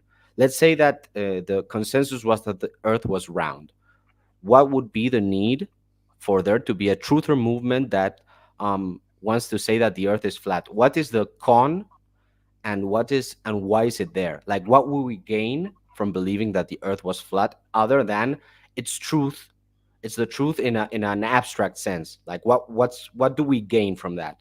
I think the point, and again, everybody in the chat respond to Ivan's question. I think they would argue that it's due to a sort of lie about the general structure of Earth, trying to do away from a biblical worldview, trying to undercut sort of the paradigm of our ancestors, and that this is part of us moving towards a godless society. And so they've created these alternative cosmological narratives that then are divorcing or undercutting a biblical worldview. So if anybody has a different, that's what I assume that their response would be to why it matters if the Earth is flat or globe shaped. So Yeah, go ahead. that's a perfect. Thank you for that, for clarifying that, because it makes me understand that position a little bit better. What I would say is that, great, that's kind of like when we say that the West is fallen because of, let's say, our own orthodox critique of like how culture developed in the West. But in the same way that we have to deal with presuppositions, that's kind of a general statement. If I say, for example, as an Orthodox Christian, and I fully believe that, let's say, the West is a product of faulty theology, let's say, that still does not carry any water unless I can actually point to the wrong theology, to the actual particular instance where I see theology. It might be true, it might not be true. I believe it's true, but unless I could talk to you about, I don't know, the filioque or something like that, it would be like a blanket statement. So I understand the construction that perhaps, let's say, it was very important for ancient people to believe in the Earth being flat for X reason, but I'm still not being given the reason why believing the Earth is round. Like, that needs a particular kind of argument. Why does the Earth being flat, like, and that I would love to hear that argument. Why does the Earth Again, just based on the response, I think they would say because it's true, and therefore you want to know the true orientation and structure of reality. And therefore, if you were to come to, because I think everybody here, I haven't seen anybody who's a NASA full-blown supporter or devotee who believes in all those larger narratives. So I think everybody, wherever we fall, yeah, Zoomified brought up the ice wall, wherever we fall on these topics, I think it certainly varies, but they would argue the reason why it's important is because, as you're highlighting, Ivan, it really doesn't affect your life or your relationship to God or anything that for you is of ultimate importance. And they would say, well, it's important because it matters and truth matters. And therefore they would say, this is the truth. This is the structure of the way the Earth is. And that this is part of a larger process to do away with God from our society. So we believe in these secular scientific narratives. So I think their ultimate response would be, well, you need to be of that understanding because it's true, and you don't want to believe in a false cosmology.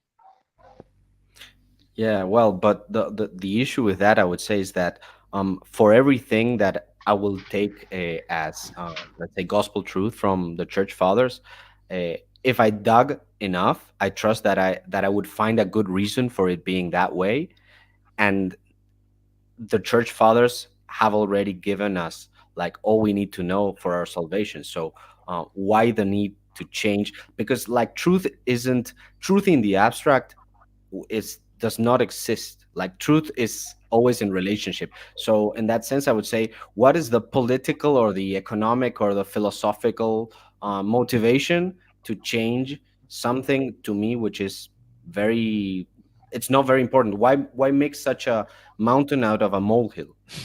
And I think the other thing too is what's symbolic and what is tangible. Like, Right, what's a that's where symbolic truth and what is a tangible truth, and finding the difference between the two. Because a lot of people, the temptation is to take everything and apply it to a tangible reality, like a lot of prophecies, like the millennial reign or of Christ, or let's take the what do you call it? The dispensational kind of idea of the millennial reign of Christ, and all these different prophecies, and they do the same thing with the cosmology of creation. And the truth of the matter is, God can experience our reality in the truest sense, and we cannot, because our limitations and our perspective on it isn't how it actually is. And we can't ever see how it actually is because we are not transcendent. So describing the earth how God sees the earth is truer than how we see the earth. And so he's going to have a wider view, and to communicate something to us being limited beings is not going to be from our paradigm. Thus, it's not going to make sense from our visual conceptualizations of it. Right. So we have to use symbols, and scripture has to use symbols, and we have to use, God has to use symbols for different periods of time, and finding what the true perspective is next to impossible for us, but finding what is true about it that we can relate to is possible for us. Mm-hmm. So that's why it's important to find out, first of all, what is true about that which transcends us that we can know, and then work down from there, because then we can actually attempt to understand the symbols at the very least from our own limited perspective. But we have to put in a emphasis on the mysteriousness of it because of how mysterious God is, because we do not have his point of view. And the easiest thing I can do to kind of analogize that is, how does a blind man describe the color red? And to be completely honest, he cannot. Agreed. I think we need to get our in-house Space Force employee to speak on this topic. BLA, what's up, my brother? How are you? Yo, what's up? What's up, man? What's up, chat? Great stream tonight. Great topic. A lot of good comments in the where do you fall down on this?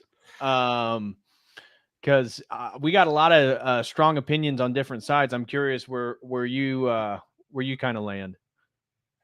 I think that, well, first of all, Dennis Hopper says it best in Apocalypse Now, right? You can't go out into space, man. You can't go out into space, right? What are you going to land on? 1/4, 2/5? That's dialectic logic, man. Dialectic physics. You either love somebody or you hate them, man. And he gets kicked out of the compound. So that's no, but it's funny because I'm just finished reading Goethe's Faust. I talked to you about that last night a little bit. And that and Marlowe's play, Dr. Faustus, they both have like key passages about the firmament. Mm-hmm. And you know, this is it's an Enlightenment era, and then a before that a Renaissance era sort of conception of the world, and you know, of cosmology and the music of the spheres and all that. But I think that first of all, space, you know, is fake and gray. No, but you know, it's like, look, I just think, for one thing, just one point, that the concept of like NASA astronauts like doing, you know, experiments with like growing tomatoes on a space shuttle, and it costs like $1 trillion. I think that, you know, I think they're doing those things, but that's like it's whatever, right? I think most of the insignificant project to divert resources to keep the institution afloat. Right. And you know, every mission and you know, it's funny because every movie about space missions always ends up with them like finding out, oh, we have nukes in space, or these are spy satellites. We got to fix these. So they're like unwitting, you know, contractors just fixing stuff.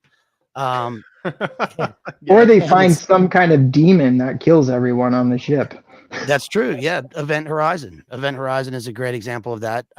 But even in that, like, they're military contractors, right? Prometheus, military contractors, Alien. It's always the same. Now, those are movies, but I just generally think that, for one thing, you know, Flat Earth, I think is, I don't know. I think it's harmless in one sense, right? Because no matter what the answer is, it's like, the answer is going to be something that is not oh, they're spying on us and they have nukes everywhere and they're going to do a holographic fake alien invasion. Right. It's kind of just our concept of the world. That's sort of glib.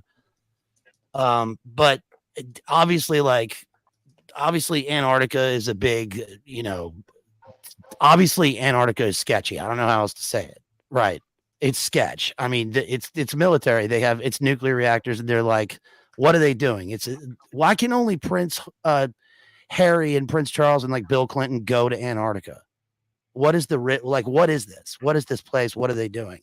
I think that like the Hadron Collider and all that stuff, obviously big science is interested in some sort of meaning, like determining meaning to things, which is interesting because their whole paradigm is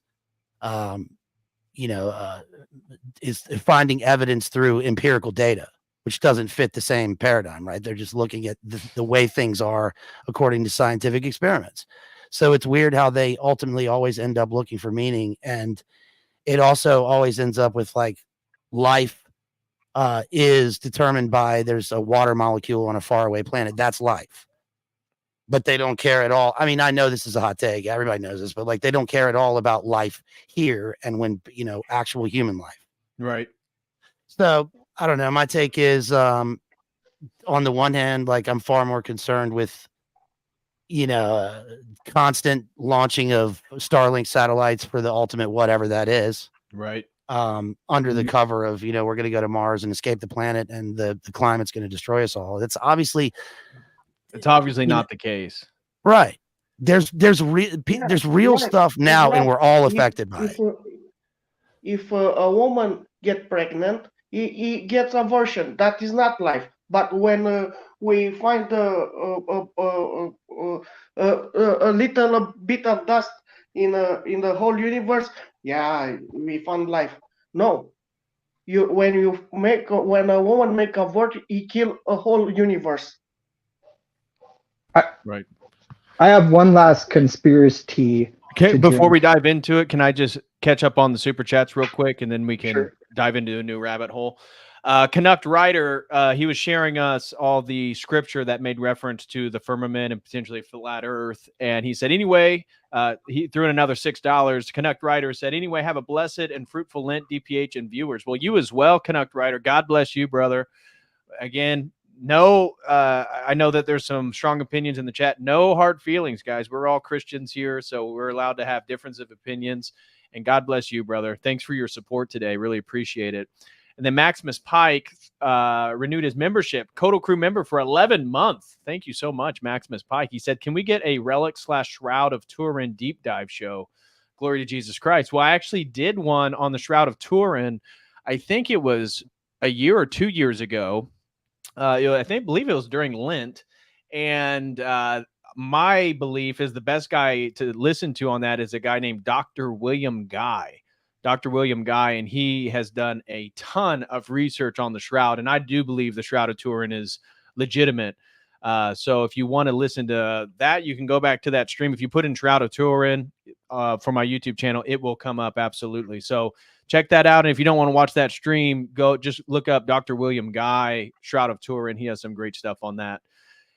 And then Flat Cat throws in $5 and says, I think the real thing they are hiding from us is extra land and resources. They want us to feel limited and overly reliant on the government. Well, I cannot disagree with that, Flat Cat. I think that's where I don't take an affirmative stance or a positive stance on any of these topics, because I agree with what Jared was saying. We're inundated with so many lies by the evil one that's using the governments of the world and the military industrial complex, whatever. It's hard to know what's going on, but definitely whatever they're telling us isn't the full truth.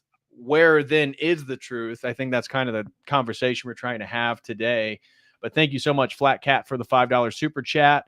And then Canuck Ryder threw in another $2.50 and says, how to have pressure without a container. Well, I'm not sure. I'm not making a positive claim here. I know Canuck Ryder is more of the opinion that it's a flat Earth with a physical firmament. Could be. I think that if you're talking to modern cosmologists, they would say that's what the atmosphere is, and that it is a container that allows for. Well, what they would say is that gravity holds the atmosphere. Right, because, that's what I was getting ready to get to with yeah. gravity and the atmosphere, basically creating a sort of shell around the Earth that holds all that together. I know many people are going to be skeptical about gravity, but well, that's a whole nother topic. We'll leave that one alone. But thank you, Canuck Rider, for that. And then Logan Daly, who had to hop out, he was at work, threw in $5, said, sorry, I was going to bow out a little bit more gracefully, but my phone decided to die. Good talking with everybody, and thanks for having me on, DPH. Well, thank you, Logan Daly, for all your support, and thanks for joining us today, brother. God bless you. And then I think one more came in over on the Dono chat, and that was from our buddy Blue Skittle, and says Nub Earth. I can get behind a Nub Earth. That one I'll take a positive stance on. So, all right, Jared, you're getting ready to take us into a new rabbit hole. Welcome, EBT. So the new rabbit hole totally just combines all of the rabbit holes together. And it's that the timeline of history is a lie, and that the physical millennial kingdom actually already happened. And this was out shortly after, I think, 70 AD, but the timeline's all fudged up, so you can't possibly know when it exactly happened. And that Tartaria is also just buildings that were built during the millennial reign of Christ. And we're in the little season now where Satan has free reign to lie about everything. Well, I wasn't ready for Tartaria, but there it is. So we're going to be seeing, I already see Tartaria is already in the live chat.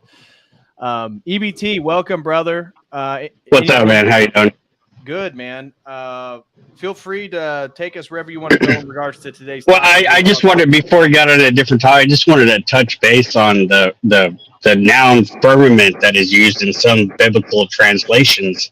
Okay. It's important to realize that this is a verb in Hebrew, which means to stamp out. So it doesn't indicate in the original language at all that it is an actual physical dome or anything. This is a much later translation of the word that really has no connection to the original word in Hebrew, which was a verb. So the fact that so many theories are based off of this one word, which is actually kind of a messed up transliteration, doesn't do good for anybody. And this just goes to prove that you can't the book doesn't translate itself. You know, we can't just read it in English and expect to know what this word means. Just because it has firm in it doesn't mean that, that it means there's an actual physical dome whatsoever. Right. So I think that in and of itself, I think it's like a non-point essentially when people talk about the firmament, because it's not even the original word. That I was not aware of that. So thank you for putting that into the conversation today. That helps. Yeah, rakia is the original Hebrew word, and it's a verb to stamp out. I'll take word concept fallacy for 500. Yeah, there you go. I actually have to bow out, so All right. I'll keep listening to everything, but I gotta go put the kids to bed. Yep. God bless you and the family, Jared. It's good seeing you, man. You as well. We miss you in the premium think tank meetings. Well, once I get all my debt paid off, I'll be back on premium. All right. Sounds good, man. God bless you and the family. Tell the wife I said hi. Will do. All right. Later, brother. I wanted to ask BLA, when you said it's harmless, I don't think I misunderstood you, but could you see some times when it can be harming, like when lies of that magnitude, if it's not affecting you, well, it's harmless, but do you see sometimes when it can be used to harm, like to actually? Yeah, I wasn't really making a proper argument. I was just saying that it's harmless in the sense that, that we're here talking about it and it's fine. It's certainly harmful when it's used by pretty much everyone in the world now as a discrediting point. I mean, this happened to me like a week ago. Somebody asked me about whatever the topic was, something that was actually harmless. And they told me they didn't want to hear the A. Jones explanation of what traveling is or something, and that I must be a flat earther. That's the immediate discrediting thing. So that's and whether or not wherever that came from, regardless of that, it's used as that, and it's an all-encompassing it's an all-encompassing term. And there's and what do you do with that? You're like, oh yeah, okay, well, whatever, man. I was just talking about the football game. And I think that is certainly harmful, because that's one thing that obviously that's programmed. I can imagine someone sitting in a Pentagon basement like in 1950 going, we did this thing in November 1963. We need a way to discredit all these people. They're called sea theorists, and they believe in flat Earth. Like, they're medieval. They're just like mud people. But on the other hand, I mean, the geocentric universe, I suppose, like, isn't it true in one sense? I mean, obviously there are other, there's all this stuff outside, or they say, but regardless of all that, we're here at the center. God made us, and we're the ones. We're here. We're on Earth, and everything else is around us. So I guess in a relative sense, but then again, I'm just a slow boy with like a 60 IQ. So I don't know anything about space. I don't know about vacuums. I just know that when I watch videos of astronauts like on space shuttles, it looks a lot like they're just doing the thing underwater where they're training, and you can see wires, and that's weird, right? The moon landing is certainly very weird, like that they broadcast live, like, and the camera angle is like from below, right? So No, what is that? No, I totally agree. That's where, I've been very outspoken about my skepticism of the moon landing. So I'm with you there. The idea that they're gonna live stream the moon landing in 1969, I mean, give me a break. Right. And the way people think about that now is like everybody on Earth was tuned in. They were all watching this thing. But like in actuality, like boomers who were alive then were like, dude, it was science. I don't know. Who cares? Right. Right. It was like a fuzzy black and white video of these squares like in space. I mean, the Russians, it's like they go into space, they have their guy, and then we have this big program and we put all this money into it. And then in the end, in a way, you can imagine them being like, okay, we're not going to be able to do this. We can't land on the moon. Let's just we'll get Kubrick to film this. It'll look even better. And we win, and nobody can do anything about it. I wouldn't put that past them at all. I mean, like, why wouldn't we have stayed or gone back or like mined or found, moon oil or, space dust or, whatever. Mine asteroids, and you could add a moon base to launch from or something like that. Right. Yeah, I think. Go ahead. I think the speculations are kind of dangerous in both ways, because, for example, when you say this and why would we, it's so broad, it opens so many possibilities that it will not help either side. It will not help either side when you do that. It can help to at least put doubt when you're on one side. When you hear the other possibility, it can help you. Okay, maybe it's not like I thought. But by itself, the speculation, like they say, oh, I think they're hiding more resources. Well, they don't need that. Like with the resources we have actually knowing, there's a lot of problems with the monopolies and policies that are prohibiting you to implement, to distribute them, to use them, all that. Like, you don't need an extra land to have those corruptions happen. So those speculations are kind of distracting. That's what I say. I'm not saying they're totally wrong. I'm saying it's distracting. It's making the thing more important than the why. Fair enough. Well, I would add that it's very distracting to think that the whole world is wrong about something that is very easily provable to be useful. Like, for example, I've already taken flights around the globe, so that would include, let's say, a very big conspiracy of pilots who aren't the brightest bulbs in the pack. Like, pilots are not very smart. So I don't think that the world is flat. I wouldn't care about like arguing for or against it, but I do think that we're missing the point that it's kind of like a Gnostic sales pitch, in the sense that it's like, click on this and then it will get you to some esoteric knowledge over there, which is basically the way that science already operates, which is already presupposing that you're going to get to where you want to go with it. But Christianity is not esoteric in the least. It's exoteric, which means that it gives you everything you need, and it's in the first sales pitch. Like Right. you don't need to get more out of it out there. Like salvation is not going to be going outside in space and gaining resources, because it's already in the church. Like, and I think that I don't know, flat Earth, in a sense, it's as gnostic as the people who want to go into space and mine asteroids. And I think that they're two sides of a dialectic, because, like, for example, one of the comments here was that yes, the elites don't want people to know that there are more resources. Yes, sure, I get it, fine. Like it's kind of the perennial problem of humanity, that there will be people who will abuse power. And we need stories like Robin Hood, we need stories of people who rise up against like tyranny and all of that. But that position is inherently gnostic, in the sense that it presupposes like a bad creation, it presupposes like Well, a flawed a not flawed necessarily. So maybe I disagree a little bit in regards to, because I know a lot of good Orthodox Christians that are pretty firm on the flat Earth.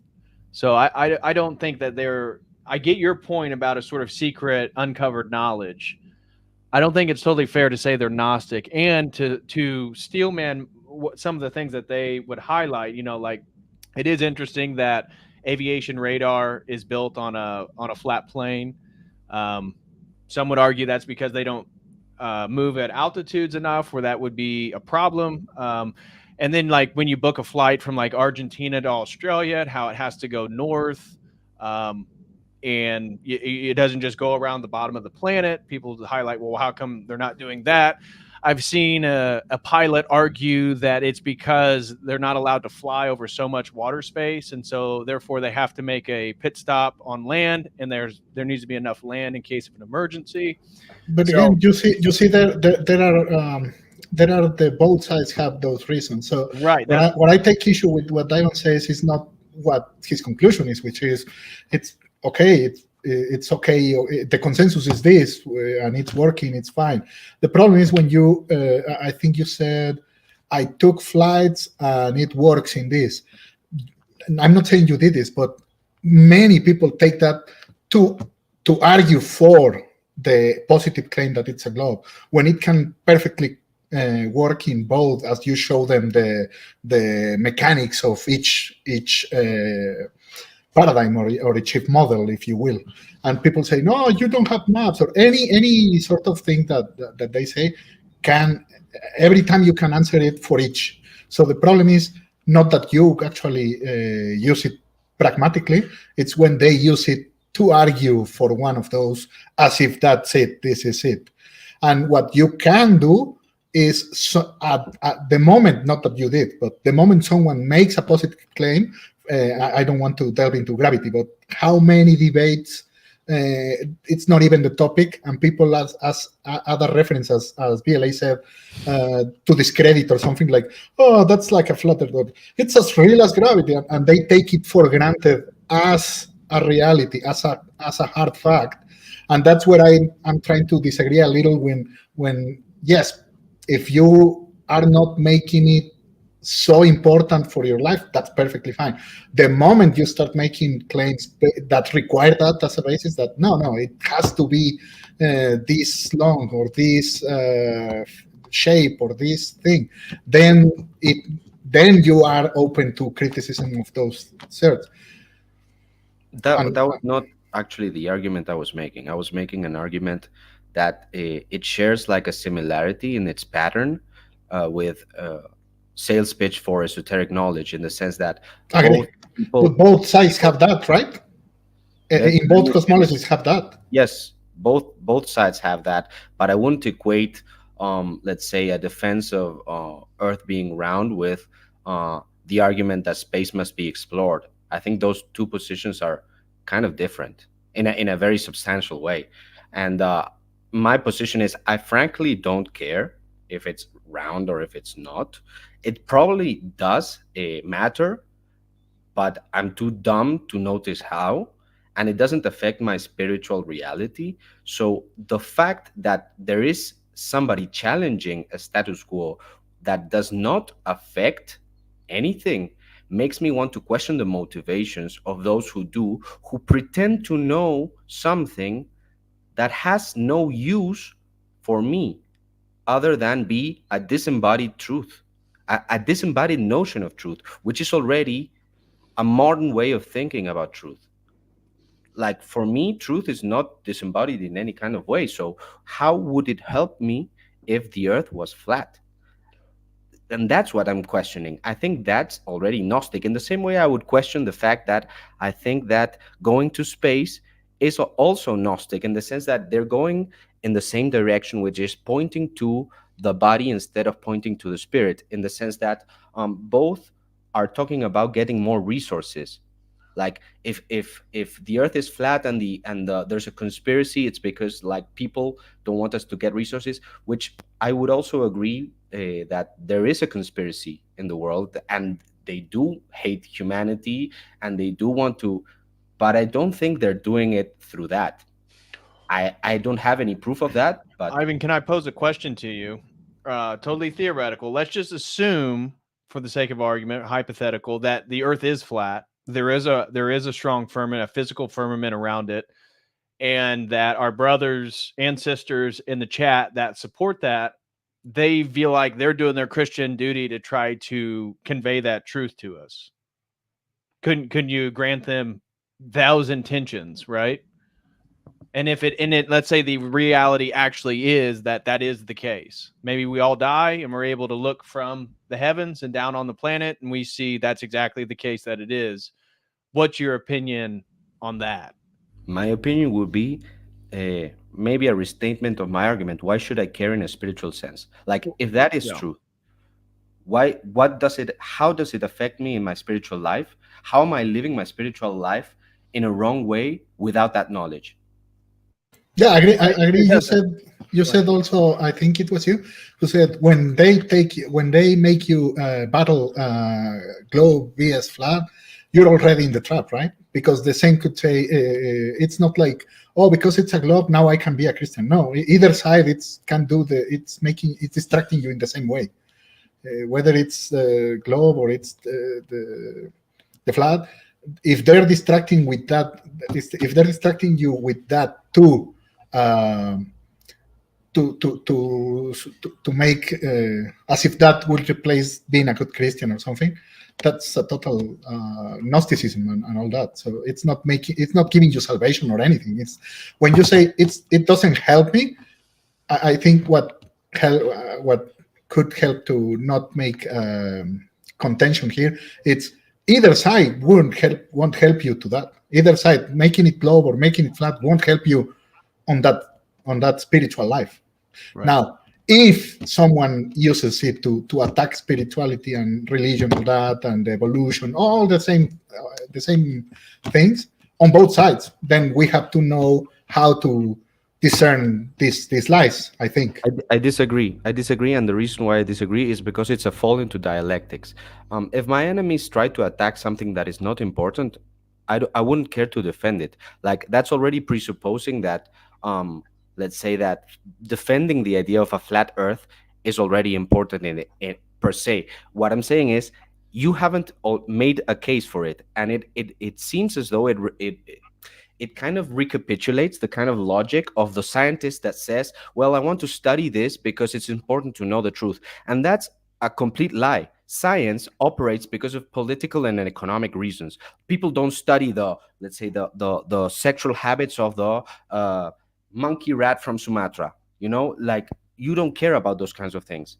Like, money goes to where people think they can make a difference. So financial involvement in science is what guides science. It's not the curiosity or the seeking for truth that's individual scientists have. So the idea that let's say you're looking for truth, that to me almost entirely sounds like a lie, in the sense that nobody seeks for a disembodied truth. Everybody has motivations, and that's kind of like a presupposition of the spiritual faith, that you're not just your rationality, but you're also your emotions, you're also your values. You're not just discursive reason. So if you're using discursive reason to let's say justify your motivation and say it's for the truth, I would question that and would say perhaps there's another motivation underlying that, and that would be a distraction. So you could say that falling into either side is a distraction. No, I would say questioning for no apparent reason something that does not involve the spiritual life, to me, is already a distraction from the spiritual life. Okay, So let me pose another question to you. And BLA, feel free to hop in at any point. So the general consensus from the chat in regards to the importance of the flat earth, as we said, has to do with, they would say it argues that it incentivizes your spiritual life by knowing the reality, the extent that maybe we're the only creation by God, and that we can understand scripture in a new way. But some of the things that people were hinting at, and I want to ask your question about this, because you're talking about the futility of the debate itself. Well, does, like, the truth of 9/11, does the truth of the Fed Reserve, or certain conspiracy theories, right? So pick whatever conspiracy theory you want in the world. Does that benefit your life? And so I want to then just posit both sides, because for you, I could see you make the point that, like, your boomer grandmother that's in the Orthodox Church that maybe is totally normie and believes in everything, yet she's a credible, pious person that will make it to the kingdom. And meanwhile, maybe you have the other guy that's in the parish that knows all the conspiracies and yet lives a hedonistic life behind the scenes and doesn't make it into the kingdom. So point taken about salvation. But do you believe that it's spiritually beneficial to be more aware about things that are going on in the world? Because I tend to lean on the side that it does. Now, it doesn't affect your salvation. I agree with you there. But I feel like I would be in a different place spiritually if I didn't go down the 9/11 rabbit hole, or the Fed Reserve, or central banking, or, pick whatever conspiracy theory you want to dive into through history. So I lay that to you, because I think most people would feel like flat earth is just another one of those false narrative, or it's rebutting a false narrative that's been laid, and that it is spiritually beneficial because now you'll better understand what's going on. Can I just make a point here? Great points, DPH. I think that's important to bring up in terms of discussion, because certainly it's true, regardless of anything, it's true that there are grand conspiracies by groups of people, and that they affect us on a personal. We just went through one like almost 4 years to the day that affected everyone, right? And the Big 9 event is certainly tied in with this, because that's, first of all, that's used as a discrediting thing when you question it, and second of all, people, that affected the way we live, and certainly affected people who died on the day. So the fact that there are things that are hidden from us purposefully, and that money goes to places to divert our attention from those things is like real and visceral. We all know that. And I think that regardless of anything, my truth is that regardless of anything, I know that God made the heavens and the earth, right? God moved over the face of the waters. God talks about creation in Job, talks about creation in Revelation. And that's what we live on. I think that in a poetical sense, for me, it always has made sense to me that we live on a globe. This might be stretching it, but like Milton talks about how the war in heaven before the creation of man, it's a poem. So it's not, it's just a poem, but that the Michael leads the archangels in a spherical form, and that the devils, the rebel angels, are like in a cube. And it's always made sense to me in some sort of like weird logic that the sphere is the perfect shape, and that symbolizes the thing that we live on. I'm not, I know that's not a scientific argument, but for me, that's a weird sort of extension of a spiritual argument that makes sense to me. And I think that people in general, the fact that humans throughout time are constantly exploring the vastness of life and of space, they want to move upwards. Babel is about that. That movie Ad Astra with Brad Pitt, that recent movie, it has a Tower of Babel in it. It's about that. It's about the exploration. Like you can pare it down in a lot of ways to the overall thing, which is that human beings want to like transcend and be gods. They want the star child and all this stuff. But of course, it's also inherent in human beings to want to they want to seek the unknown. But the unknown is everything is God's domain, and I think that to want to conquer space in one sense, and to become gods on Earth, which is obviously one aspect of this whole space thing overall, is just symbolizes our fallen state, I suppose, and the fact that lies are disseminated for everyday things at all levels. That's my take. I want Yeah, to hello. underline something about the truth.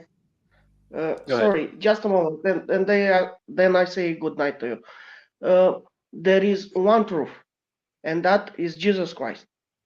Agreed. The truth will be revealed to us if we are meritors, okay? And then we'll understand the truth.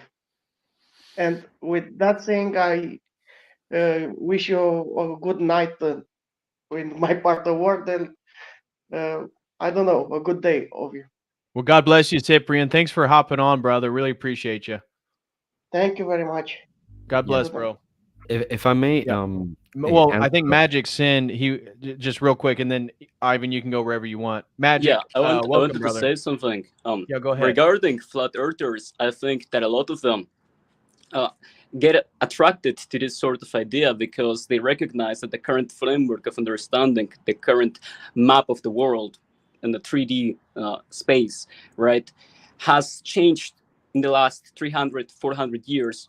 And alongside those changes that occurred in the past 300, 400 years, we saw an inversion of the morals and a change of the, ruling structure, that instead of pulling people towards virtue, they pulled them towards pursuing their own instincts, their own self-destructive behavior. So that is to say, the cosmology that got introduced by this group of people, that they use constantly, that they promote constantly, the flat earthers perceive it as evil, or as a tool of evil. That is why they are very skeptical of it.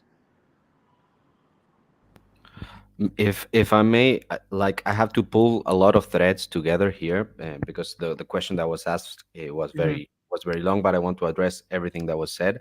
First of all, I think my personal opinion is that people knew that the world was round, knew in the sense of doing mathematics. If that's not good enough, Yeah, a Greek mathematician did it based on sun. But I know that flat earthers are aware of that too, and they would argue that that doesn't disprove the flat Earth given the rotation. But I just want to steelman your opinion. Yeah, the Greeks believed it was round over 2,000 years ago based on the measurements of shadows from the sun. And what I've heard from people who know much more than me on the subject is that it was a common knowledge that it wasn't just something that some few intellectuals from the past knew, but that the only reason why and this is something I've been learning from the last few months, because I'm in Spain, and Spanish people want to always understand their own history better because they're having a crisis of culture.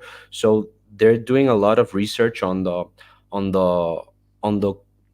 conditions in which the exploration of the Americas were done. So basically the reasons they say that the crown was let's say at first unwilling to spend the money to go to the new continent was, first of all, because they didn't know there was a new continent, and they thought that all that there was oceans, so that they thought there was a technical problem with getting to the Indias, which was the original intended destination, with the technology they had, because they thought that the people would starve on the ships.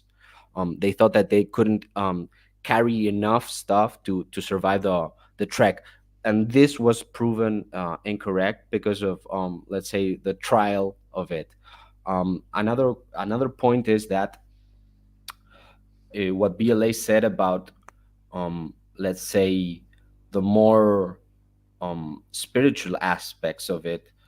I completely agree with all he said. I think he's spot on. What I would say is that I honestly hope that flat earthers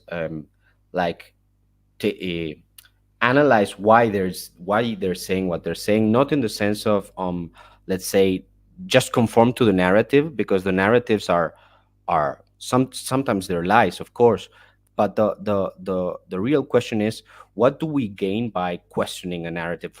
Because, for example, if I want to question the pandemic, for example, I can see very good reasons why it would be fruitful to question it. Like I can see, like, and I could sell that pitch at the very same time I'm questioning it. So I'm not just saying, well, this is a lie to misguide you into something nefarious. I can point to, like, particular instances why other people would benefit from it, like, for example, pharmaceutical companies, etc., etc., etc. And when it came to the original question, which was about Sorry to interject, but just for the channel's sake, I would like to say that we trust the experts. We definitely don't question that thing, and Yeah, I trust what exactly. they say. Everything they said, we definitely trust here. Thank you, BLA. Something related to what you said, though, it's like, for what reason will they? Oh, more so that for what reason? Take a look at how they use it. Take a look at how they use it in culture. What mind maps are they inducing into the minds of the collective consciousness? What structures are they imposing, and to what end are they using it? That makes me skeptical, but of course, right, with just that, you cannot rule it out. They could use good things or things that are true and transform them. I just think that, at least I think that flat earthers, right, they believe, no, it was made, it was crafted for this intent. This was the whole purpose of it. Yeah, well, that's kind of a psychological, and I think it's a very fair kind of argument, and I like those kinds of arguments. What I would say, that's the reason why I said that, like, for example, um, there's there's this idea that people back then knew that the earth was round, or that they thought that the earth was round. So there isn't such, like, the argument that people have changed their minds because we have changed our maps is kind of already a very If you look at iffy most concept. cosmologies of like different pagans, like other pagan cosmologies just beyond the Greeks, you will see that most of them do operate on a flat realm scheme. But I don't care about the pagans. Like, Yeah, but they you got just everything mentioned the wrong. Greeks who were pagans. Right. He's just No, making a point in regards to the reference to an ancient mathematician in Greece that formulated a formula that the earth was round. He's saying, well, that's true, but also within antiquity, there's a wide variety, and many people believed it to be flat, including saints. For example, somebody highlighted a quote from St. John Chrysostom, who sounded like, if the quote that he cited was accurate, that he believed in an affirmative flat earth. I haven't seen that. Maybe I have to study more about that. But the point was basically that I don't see how that change in maps actually changes the way that people think. And I think it's a fair argument, but it has to be developed. It cannot be just simply stated. And for example, what BLA said about the fact that spheres and squares have a relationship, that's something that we can attest to, that has a history that we can track within church history and within art history. Like, there's a reason why mosques have a lower square part and a rounder part, and why Orthodox Church have the same structures. If you look at Russian churches, they have a round dome on top, and the dome represents the celestial. So the spherical aspect does represent symbolically the perfection. If you can construct an argument from that, like, it would be interesting to hear why having a round globe would make us, I don't know, into totalitarians. Like, I'm trying to steel man that argument, but I don't see how the round and the square joining together isn't anything other than a message of the incarnation, because that's what happened with Jesus Christ. That's where the divine and the physical, because in Christian cosmology, the square represents, like, material reality. If you look at ancient artworks that represent the kingdom of heaven, the kingdom of heaven is represented as a square.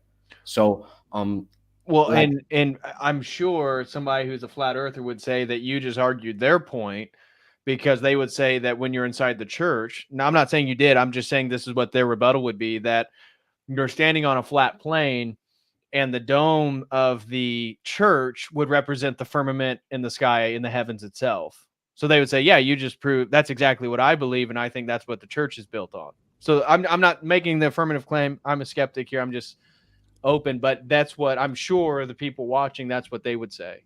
Here's my final slow boy question before I exit and go see Dune 2. Hey, yeah, and text me and let me know what your thoughts are on that. Yeah. You see it.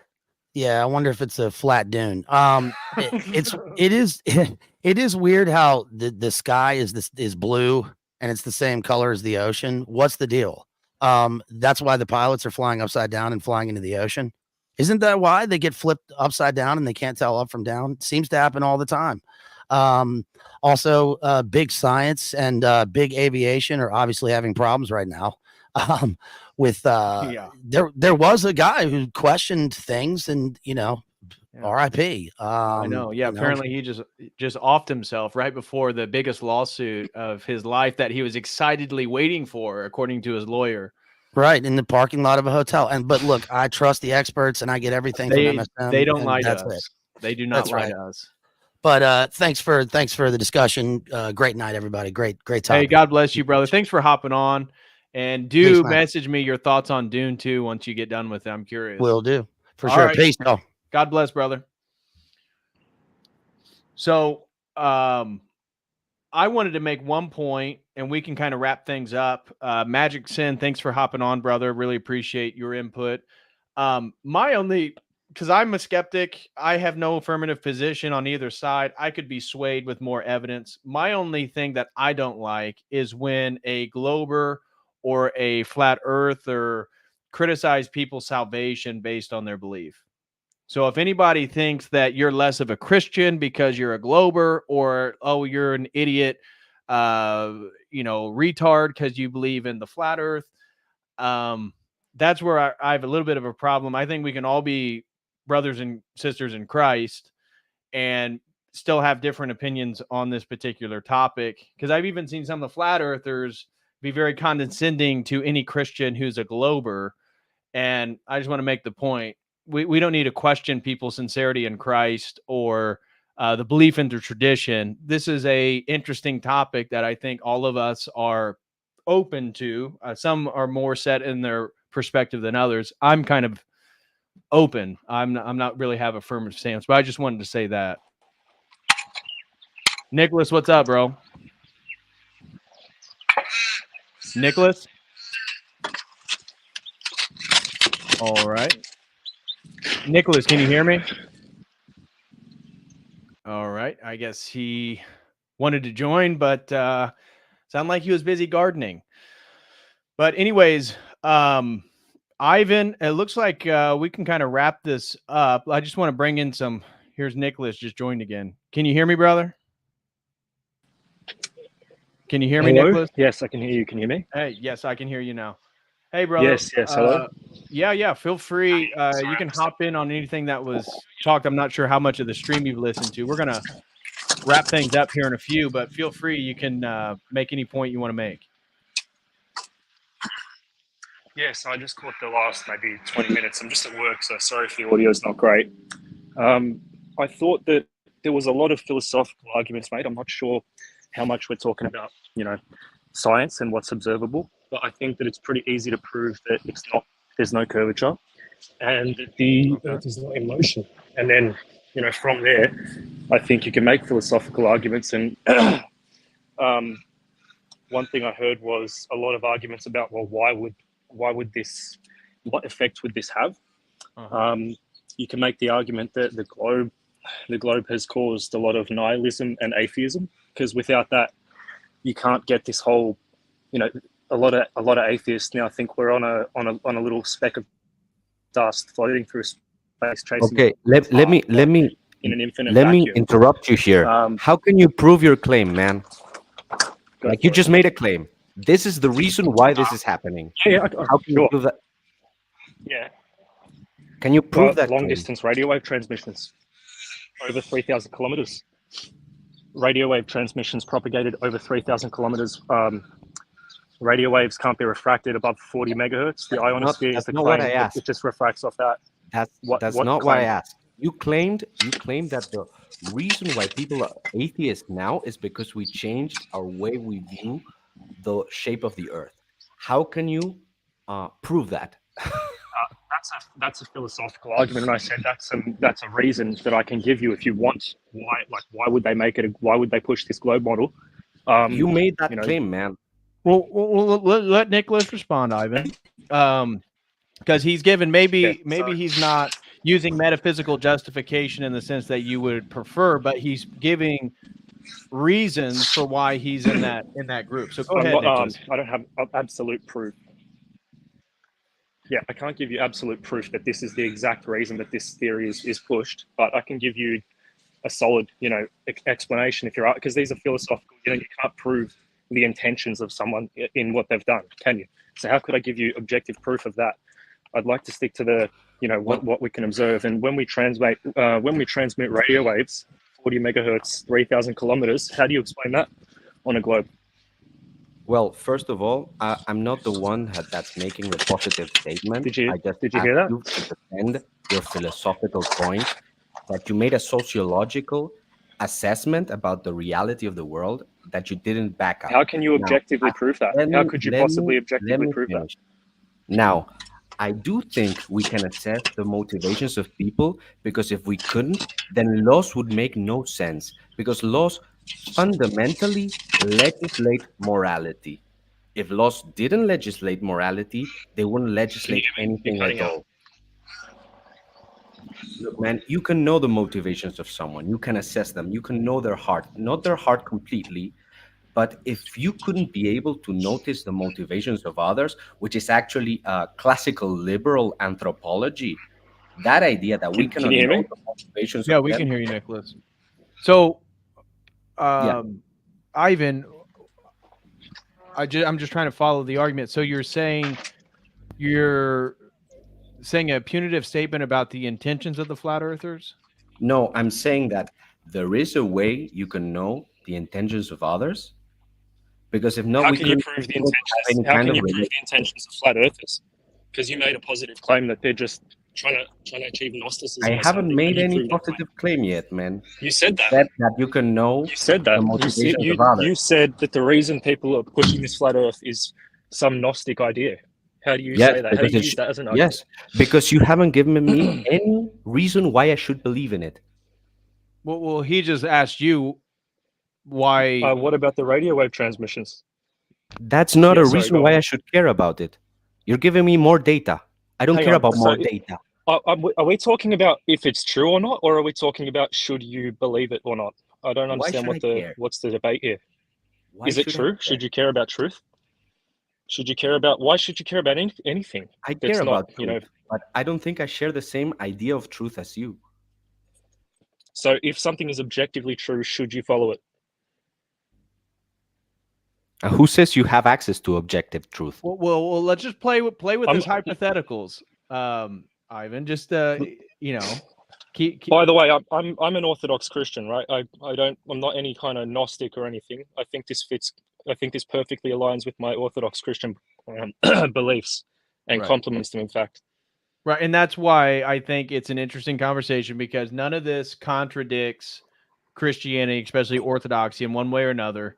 And we do have people within the church, saints, that believed in the flat earth. We have many people that believe in a globe-shaped earth. And I think that's why it's a conversation to be had. Yeah. The reason... Can I just quickly sum up a question for him? Sure. So one, I'll just lay a couple points out. One is if something is true, should we follow it? And two, how do you, if I can objectively debunk the curvature of the earth, then should you, concede that the earth is not curving and stop believing in the heliocentric model? No, because that's an already modernist, foundationist way to view reality. There is no objective truth devoid of motivations. You have to first prove why I should be interested in that, because the world is full of data. No, I don't. Why would I have to prove that? Why would I have to prove why you should be interested in this? Because there are unlimited ways of seeing the world. Well, there are unlimited ways. There is unlimited facts in the world. Unlimited. Why should your facts trump other facts? Why should my attention be focused on what you want me to attend? That's exactly what you're focused on. We're talking about whether or not this is true. Is it true or not? No. You're making an idol of truth. You're making an idol of truth. It's your truth. It's your perspective. And that's fundamentally why postmodernism is eating up modernism. So are you agnostic on this, or just do like you support? Do you believe in the globe model, or are you agnostic on this, or what? I don't understand your position. Are you just sitting here to criticize and make me give you a reason to believe this? I can't tell you why you should believe something. I can't force you to believe something. If you're arguing from your own incredulity, I can't really do much for that. That's a fallacy. Like, what am I supposed to convince you to care you about made this? a If you don't positive care, statement. You made a positive statement. yeah, You said I did. people are more long atheistic. distance radio wave transmissions debunk the curvature of the Earth. Right, and that's Nicholas's reason for his belief system. Whether, again, and we're getting into why you should believe it. Let's just supplant flat Earth with 9/11. Do you think now if he was saying that, hey, it was an inside job, and you're saying, no, I'm not saying that this is your opinion, Ivan, but you're saying, if you're then telling him, well, why should I believe you? And he's saying, well, this is the case and this is beneficial, so you understand. Yeah, go ahead and respond. But I just want to make sure the argument is consistent so we can replace flat Earth with any other conspiracy. Yeah. Okay. I would say, why should I care? And then you could say, well, you should care because this means it's X not an argument and at all. Y and Z for you. That would make me care, you know? No, I don't understand your reasoning. Are we talking about should you care about this, or is it true? That's like, I don't understand what's the conversation here. Is it true? You shouldn't. Or look. Am I you made supposed to convince you to care about it? You said you should care about all truth. No, you shouldn't care about all truth. When did I say that? I asked you, should you care about truth? And that's why I said I shouldn't care about all truth. Okay. Well, the Bible says, test all things and hold fast what is finite. true. I'm finite, man. I cannot know all truth. Well, I think what Nicholas is saying is not that you're going to be omnipotent, but that if things have reasons one way or another and they could be true, is it upon you to come to the conclusion of what is true? Is there a spiritual obligation for that? I think, and maybe you feel differently, Ivan, but I think that's, looking at the chat, that's their general belief, that if we're Orthodox Christians and truth is a who, not a what, then all truth will bring us closer to Christ. Well, the question would be, how do you know that truth? Because you know that truth through Christ. So I would say you should know truth to the degree that it matters to your life.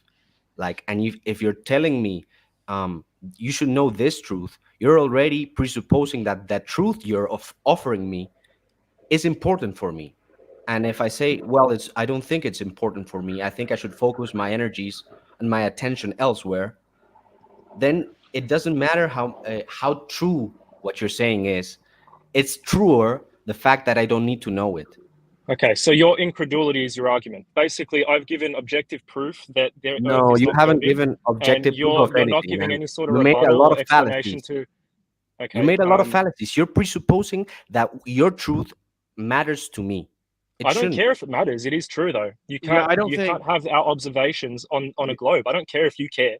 I'm not here to convince you to care about it. I'm telling you. Then why are you it is not a globe. doing that? Why are you trying to convince others that it is important? Why are you here trying to defend the globe model? Why does it matter? Why are you here trying to defend the globe? I'm not defending anything. You're opposing me, man. If somebody questions what you're saying, then you're not questioning what I'm saying. You're asking me to give you a reason to believe it. You're using very bad philosophy. You're presupposing that I should care about. I don't care if you should care. I don't know where you got this idea. I don't care if you care. Your incredulity is not an argument. You're performatively doing is not an argument. Well, not necessarily, Ivan. And I don't know Nicholas, so this is, but I think the topic of the discussion is related to this. He has an opinion. He came on, and then you asked him why, and he gave a particular reason. So let's not. I think just to be more clear, he didn't prove his point in the sense that Ivan wants proven, but he's given a reason. I'm sure he has multiple other reasons for why he believes various facts that he's come across lead to that conclusion. And so I don't think and correct me if I'm wrong, Nicholas, you're not on here to convince everybody of the flat earth, but maybe just present reasons for why you subscribe to that. That's right. And I really appreciate you having me on as well. So thank you for that. Of course. So Jeremiah, welcome, brother. Can you hear me? Jeremiah? Oh, let me turn. I always forget to turn these on. Can I? I'm just at work, so I'm gonna have to go. Can I just wrap it up quickly and say something? Yeah, go ahead, bro. So pretty much, I think that I've substantiated my claim that the Earth is not curving. Ivan's given no rebuttal. He's argued from incredulity that why should I believe it? I don't really care. I'm not trying to convince you to believe it. I'm just giving a justification for my belief that the Earth is not curved. I can give you, a multiple more. And if you do look into this, and the Bible says, test all things and hold fast what is true. So I don't think that I need to convince you to believe what is true. I think that we should follow the truth. And Ivan's just going to argue from incredulity. He doesn't have a rebuttal for how long distance radio wave transmissions can happen on a curved Earth, because they would have to go through 400 miles of curvature, and radio waves can't go through the Earth. So there's multiple other things. I think people should look into this, and I think it supports Christianity. It complements it. In no way does it take away from it. I'm an Orthodox Christian. I heard Tower of Babel brought up earlier. Where do you think they were building that tower to, Ivan? What was the significance of them building the tower, and why did God cut that? Why did God have to stop that? Can you please wait, Nicholas? You just said we should investigate those. So when Ivan is asking you why would I care, you are giving we should, and I'm giving a little to both sides. I'm giving you, yes, Nicholas, I agree with you. When you make the positive claim, yes, I can prove this is not the way because the scientific method is proving this cannot be possible. Okay, based on that, if you're doing an internal critique to a scientist that claims it can do that, and he uses these physics formulas and this reality, these descriptions, if you give to him those this counterpoint, this rebuttal, perfectly. But the other side, it's both things at the same time. If I tell you, hey, the wall is painted white, I can prove it to you. It could be meaningless unless I'm giving you a why should be. Now, if you put every single truth should be hold fast and test it, and well, if that's your interpretation of that, then what Ivan is saying is, then should we find out every single truth in the universe that it's out there? No. When the discernment is, when can we, or when should we find the truth? Now, to be charitable, I do agree that if someone is making the claim that, hey, this is the way, and it perhaps in some manner affects your or is attacking the faith, I'm not saying that debunking it, it's automatically holding the faith correct or anything. Like if you make a flatter point or a globe point, by itself it will not make the faith better or anything. I wasn't trying to make that, but some people can use that to attack, to put it, and to ignore it. I would say, Ivan, to ignore it, like no, it's philosopher. Well, maybe to you, I agree, but to many people it does. They let them be swayed by this, and it's the same in politics and all these things. It's like, I don't care about politics, and the people that say that is the first that are trying to criticize Donald Trump. So it does. I do think it helps. It's important. Now, how important and how you should know this particular truth, I don't know. That's a bigger question about what Ivan was saying. Sorry, I repeated myself many times. No, that's all right. So okay. That was fair my enough. argument. If you don't want to follow the truth on this, then you can. That's by all means. I'm not telling you to do something, or to believe something. I'm not here to convince you. Nicholas, you're kind of putting a lowercase truth into the category of the capital truth. Like you're saying you don't know, you don't care about the truth. Are you referring to you don't care about this lowercase truth, or are you saying you don't care about the capital? Yes. So do you want like I don't wait. So why should we follow? What's okay? Go on. Sorry. Basically, you have to call me a heretic in order to make that argument, because it's exactly the same pattern as the argument that scientists make, which is basically we can study the world and here are all these facts and all these interpretations of the world, and once we figured out these truths, now we can rule the world. Basically, you're saying that this truth that you hold as important is important to me for some reason, and if I don't know it, somehow I'm purposefully ignoring the truth. I'm purposefully ignoring Christ. And I would say that's the wrong way to go about it. Like you cannot make that jump from this particular, let's say, fact about the world, and why should I care about it? Because the So world is okay, full of all right. facts that I'm constantly ignoring. So Well, we can when say I the ask same thing people the about what reason Do you why I think you're it's a want to globe? know it, Hold on, you hold on. Yeah, cannot give it do you to me. Let Nicholas respond to Ivan, then Jeremiah, you can jump in. So do you think it's a globe, Ivan? I have no idea. Okay, so you're just completely agnostic and don't care about at all. That's your point, your position, right? No. What I'm saying is I don't know why I should care. So you don't have a position on it. Yeah, his Ivan's argument earlier was that it's not salvific whether it's globe or flat earlier, and this is his impetus that for him in pursuing truth, it's more about what is necessary for salvation because he is a limited finite individual, and then what he can know from there is of importance. That was his argument earlier. Right. Okay. Okay. Yeah. Sorry, I missed that bit. No, go ahead. So, just on what I said earlier. So, how would you explain the Tower of Babel on a globe model? Well, first of all, I think about it in a more symbolic sense of trying to reach for God. I think it's the same thing as what Adam and Eve did in the garden, which is trying to seek for knowledge that is not to be theirs by their own hand, which is basically man trying to reach God by himself. I think that's but the symbolic or allegorical meaning does not in any way deny the more concrete or perhaps literal sense of the word.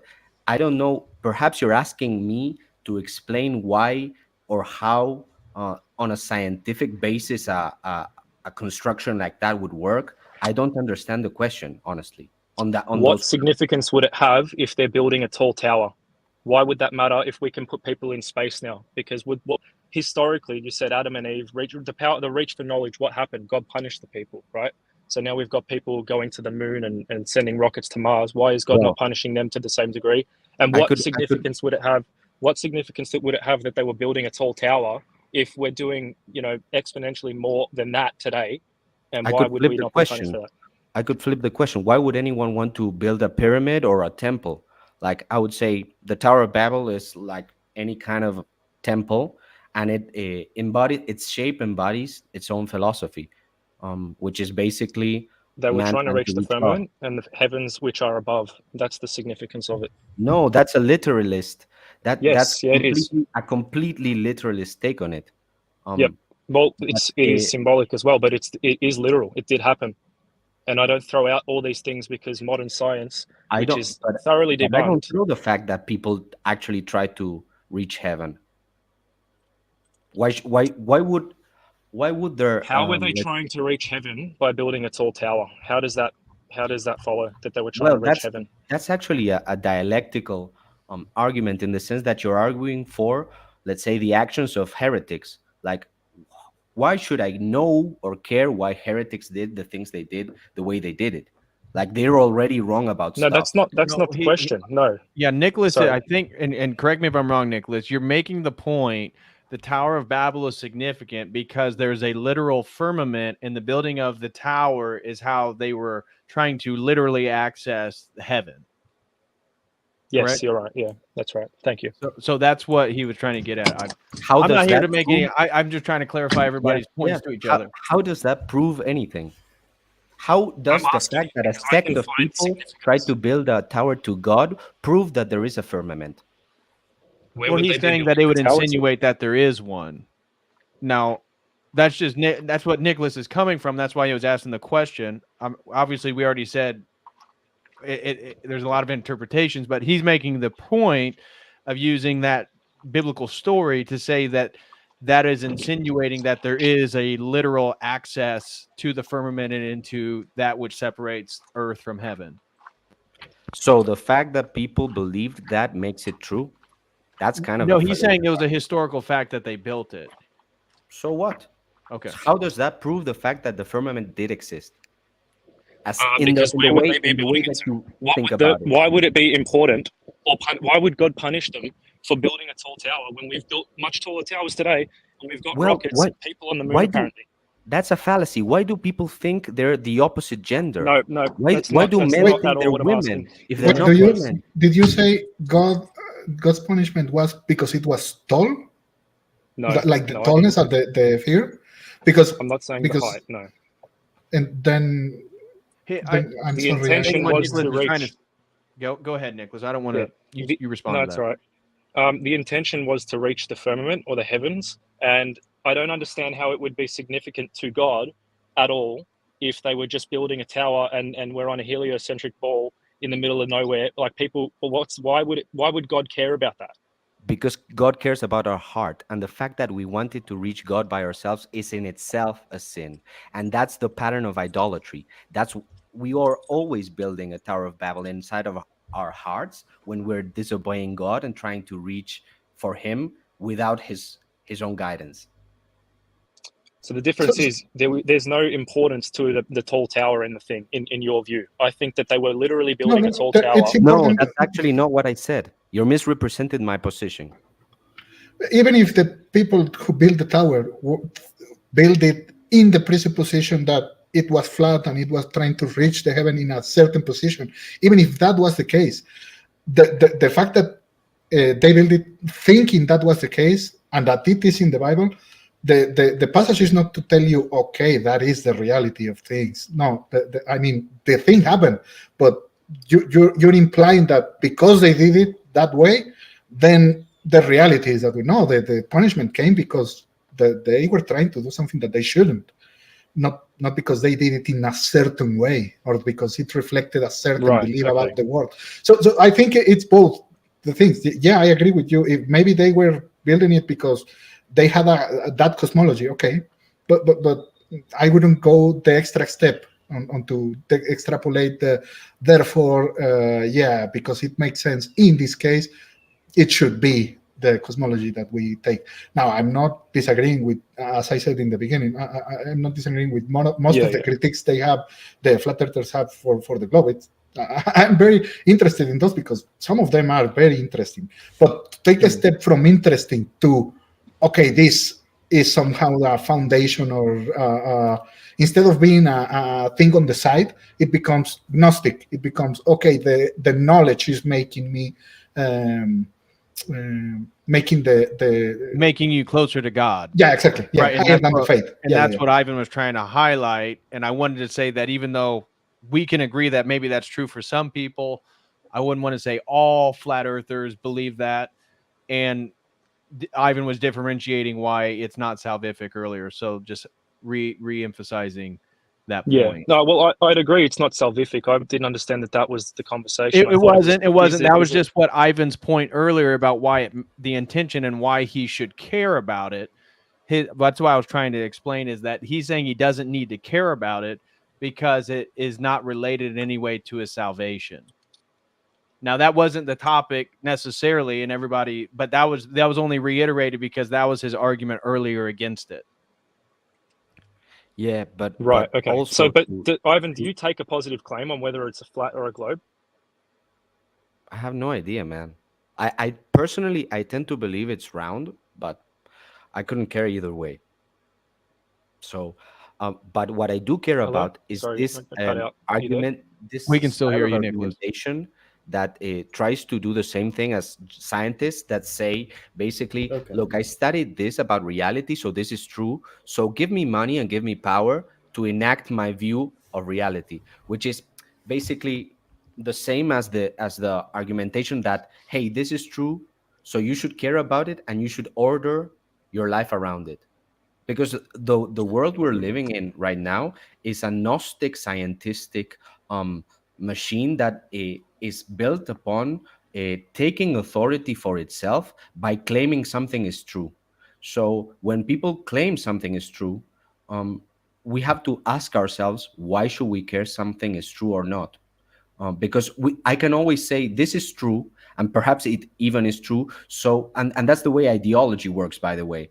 I can say this is true, so give me power to enact this. And this is what's happening right now with, for example, DEI. Like people say, well, it's true that men and women are equal, so now we have to enact these kinds of laws to, I don't know, make things as they should be. or any kind of nonsense. And imperialism was justified in the same way. It said, well, it's scientifically proven that some races are superior than others, so it's morally good to, let's say, enslave them, etc., etc., etc. So I'm very skeptical about any kind of claim that says it's true, and that's it. What do you think of Psalm 104, verse 5? He has set the earth on its foundations; it can never be moved. Do you just, it's not literal? Anything that contradicts? I would never say that heliocentrism something is not literal in the Bible. I would never say it. So when But God says the earth doesn't move, what does that work? If the earth is spinning through space? you know, it reminds me of Protestants interpreting the Bible. You know, I think it's kind of it's kind of a wrong move to try to interpret the Bible by yourself. So I try to avoid it as much as possible. When I read the Bible, and then I try to, if something is unclear, I try to go to the fathers. Just to So this clarify. idea that you can I want somehow, Jeremiah to jump in because he had a comment earlier.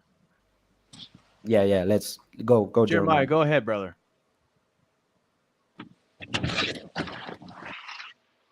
Jeremiah. Okay, I guess he has left. Well, after hearing this a little bit more, I think I feel like I align more with you know. No, I'm here. I go ahead, I think I'm lagging a little bit. Yeah, make sure you're hitting. Yeah, make sure you're not listening StreamYard. through YouTube and you're listening through StreamYard.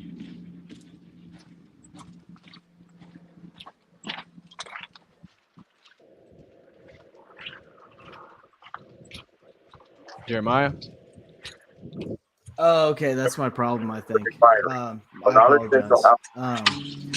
No, I mean, like, so at first, my whole thing is like I'm hearing Ivan, and maybe I jumped in at like halfway through the stream or something. But I'm like, if you're here for this whole time and you don't care about the argument, then why are you even making the argument? But it, okay, so I think I jumped in kind of in the middle, but now after listening a little bit farther, I see, first of all, I don't believe that this is like something that is a salvific issue.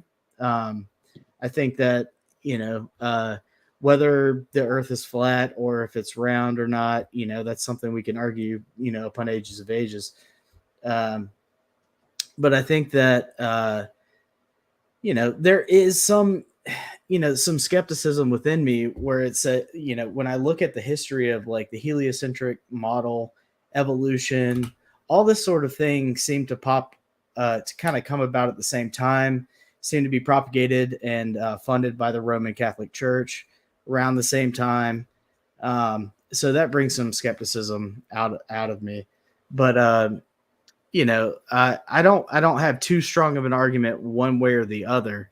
But I will say that I think that, like it could be, and forgive me, like I'm kind of popping in at a late note. I'm not a very educated person.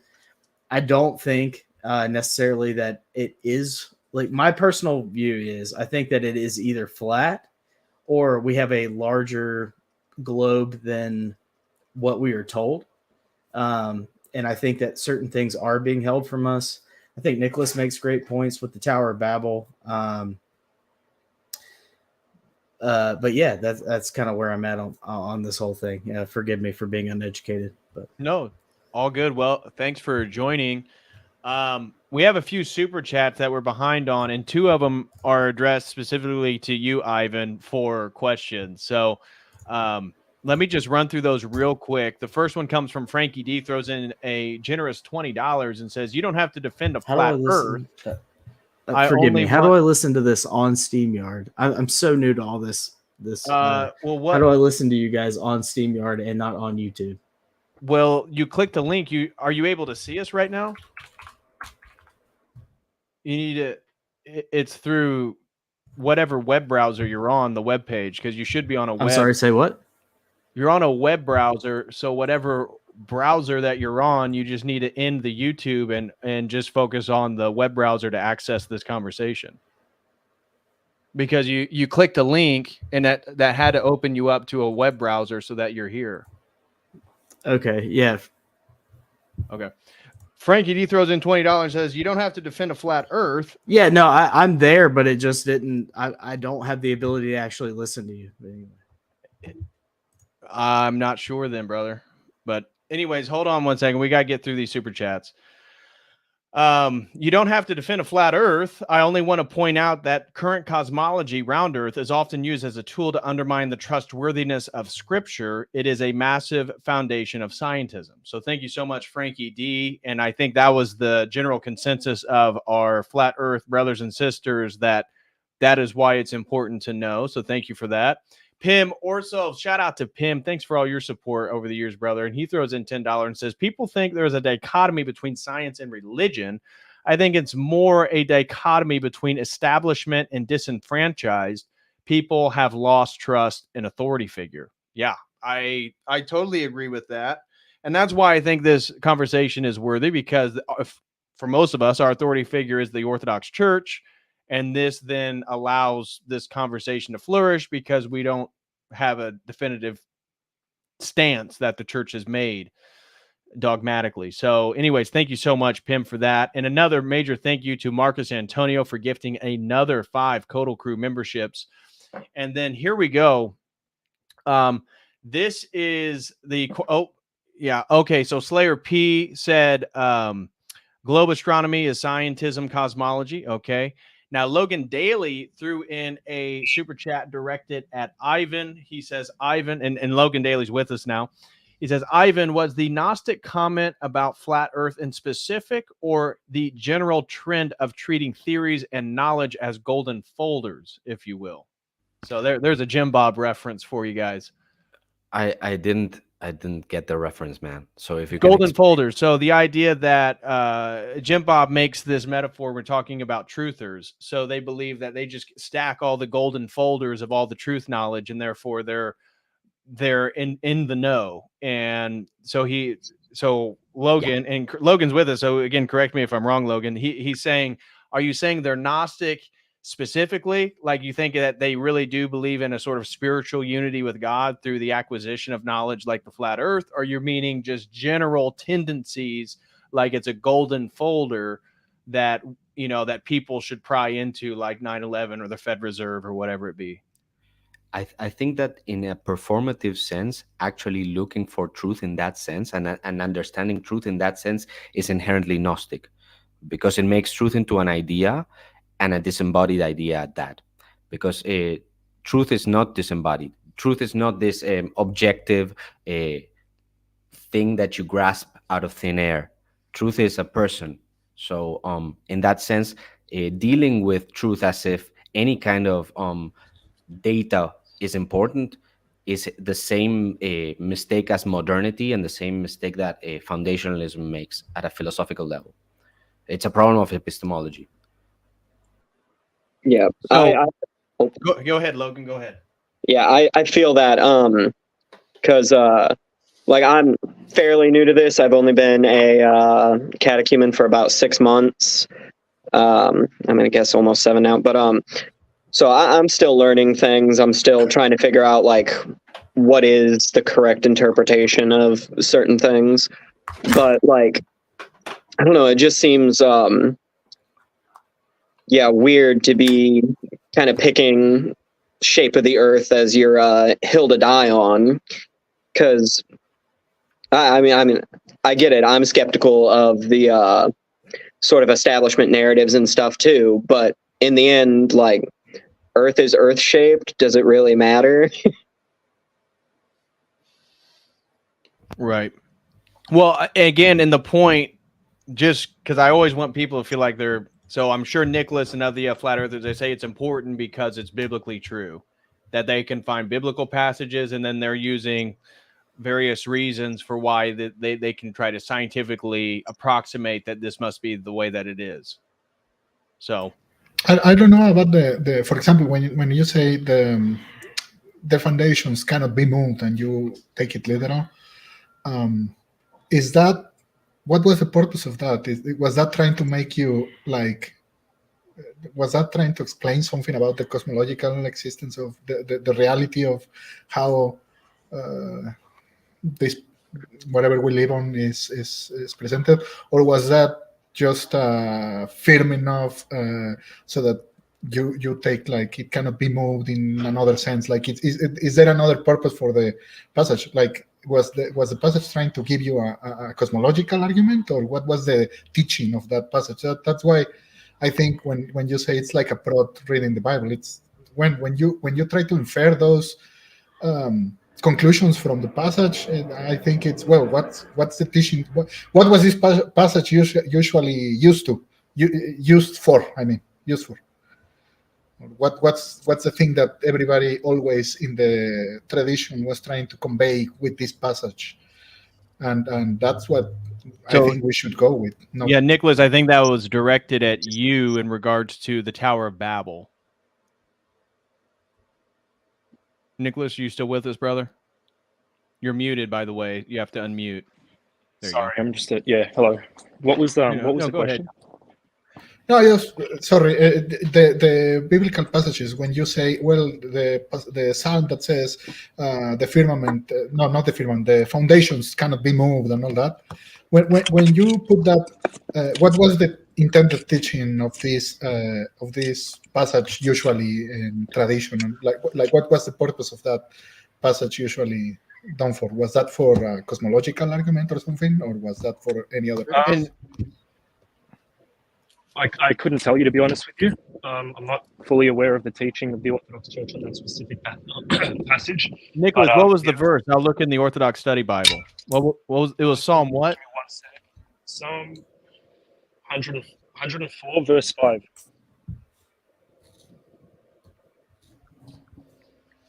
So the Orthodox Bible says he established the earth on its stable foundation and shall not be moved until ages of ages. The deep like a garment in his covering, the waters shall stand upon the mountains. I don't see an explanation for that in the footnotes. Sorry. Yeah, what I'm trying to say is, was that if that was something intended to be directed or an argument for a cosmological thing, you would find that I think you would find some discussion about it. But if it was not the purpose of it, like we're trying to find that whether the Earth is flat or round. No. I know what you're trying to say. Well, it makes sense on this cosmological. It makes more sense on this one. I could agree with that. It could make more sense to with that interpretation of the text. It could make more sense if it's flat or if it's not moving, if it's not a heliocentric thing. But to say it's necessarily contradicting, I don't know. It's ever proven the motion of the Earth. Oh no, that's a different thing. Sorry, I'm kind of breaking up here. Yeah, you're breaking up, but from what he said, so well, Emmanuel, he's saying that he is taking the affirmative stance that piece of scripture is saying that the earth doesn't move. Yeah, I'm not sure it.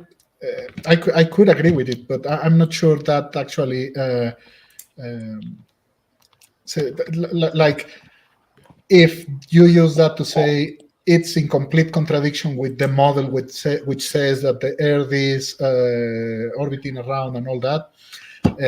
If that is the interpretation, that I could agree with that. If that is the interpretation. It's like what is the issue with like whether like all right, so being that the history of science as it is today and our skepticism with certain facets of it, and I say that generally, but like what is the problem with the Earth being flat? If it was, and I'm not saying that it is, but because I genuinely don't know. I mean, I can't get out there and see it. I don't have a problem with it being flat or round or whatever, but like what is keeping you from having an issue with the modern scientific interpretation of it, if you see it? Because there's an argument being made, and there's also a performative aspect of positing anything. Like, for example, if I say the world should be ruled according to this principle, then I'm taking authority for myself in order to inform the world. So basically, the way that modernity operates is that it believes that because we are rational beings, we're supposed to spout truths, and then the world should be fixed because we spout enough truths. So it's basically a con in which scientists pretend to have authority that they don't have, to present data that is not relevant to us and which may be false, in order for us to conform to it. And whenever we speak, we're basically engaging in a relationship where if I say something is true, I'm expecting something of somebody else. So if the established narrative is, for example, the world is spherical or whatever shape, and another person comes and says, well, for me it's flat, then the person that is saying that the world is flat is performatively asking the world to change their minds about it and to change the paradigm. And when somebody questions the utility of it, it should be able to defend itself. Now, the other issue is that I think was a very legitimate in the sense that it was brought up, was that the spherical or whatever globe way of seeing the world is inherently scientific. That's an argument that I think is false, and that should be actually at the crux of this discussion. I think that the world being spherical is not inherently scientific, and also I don't think scientism as a cosmology rests on the world being spherical, but rather on truth being ever changing. So I think that the scientific view is actually more linked to to a specific kind of epistemology that I see present in the people who are ironically arguing for flat Earth. So the people who argue for flat Earth, showing me data, are doing the exact same thing as the scientific scientist trying to rule the world because their study tells them that they should be the rulers of the world. I agree with that. But they're also using scripture, so it's not I get your point. They're using data to make a universal claim about a massive revelation that may be trying to be hid from us. But for those that believe in it, they believe that if you adopt or you come to a legitimate conclusion of the flat Earth, like I saw a comment here that kind of reiterated what a lot of people are saying. So he would say that the ball Earth lie will bring all lies down. Now, whether that's true or not, the point of the flat Earth for them is that this massive lie about our orientation in space and time and the shape of the place in which we are, that if that is a massive lie and we come to a truer conclusion about it, then we would have the willingness to question all the narratives that are around us, and we would potentially uncover all the lies. Yeah, and I say that is Gnostic.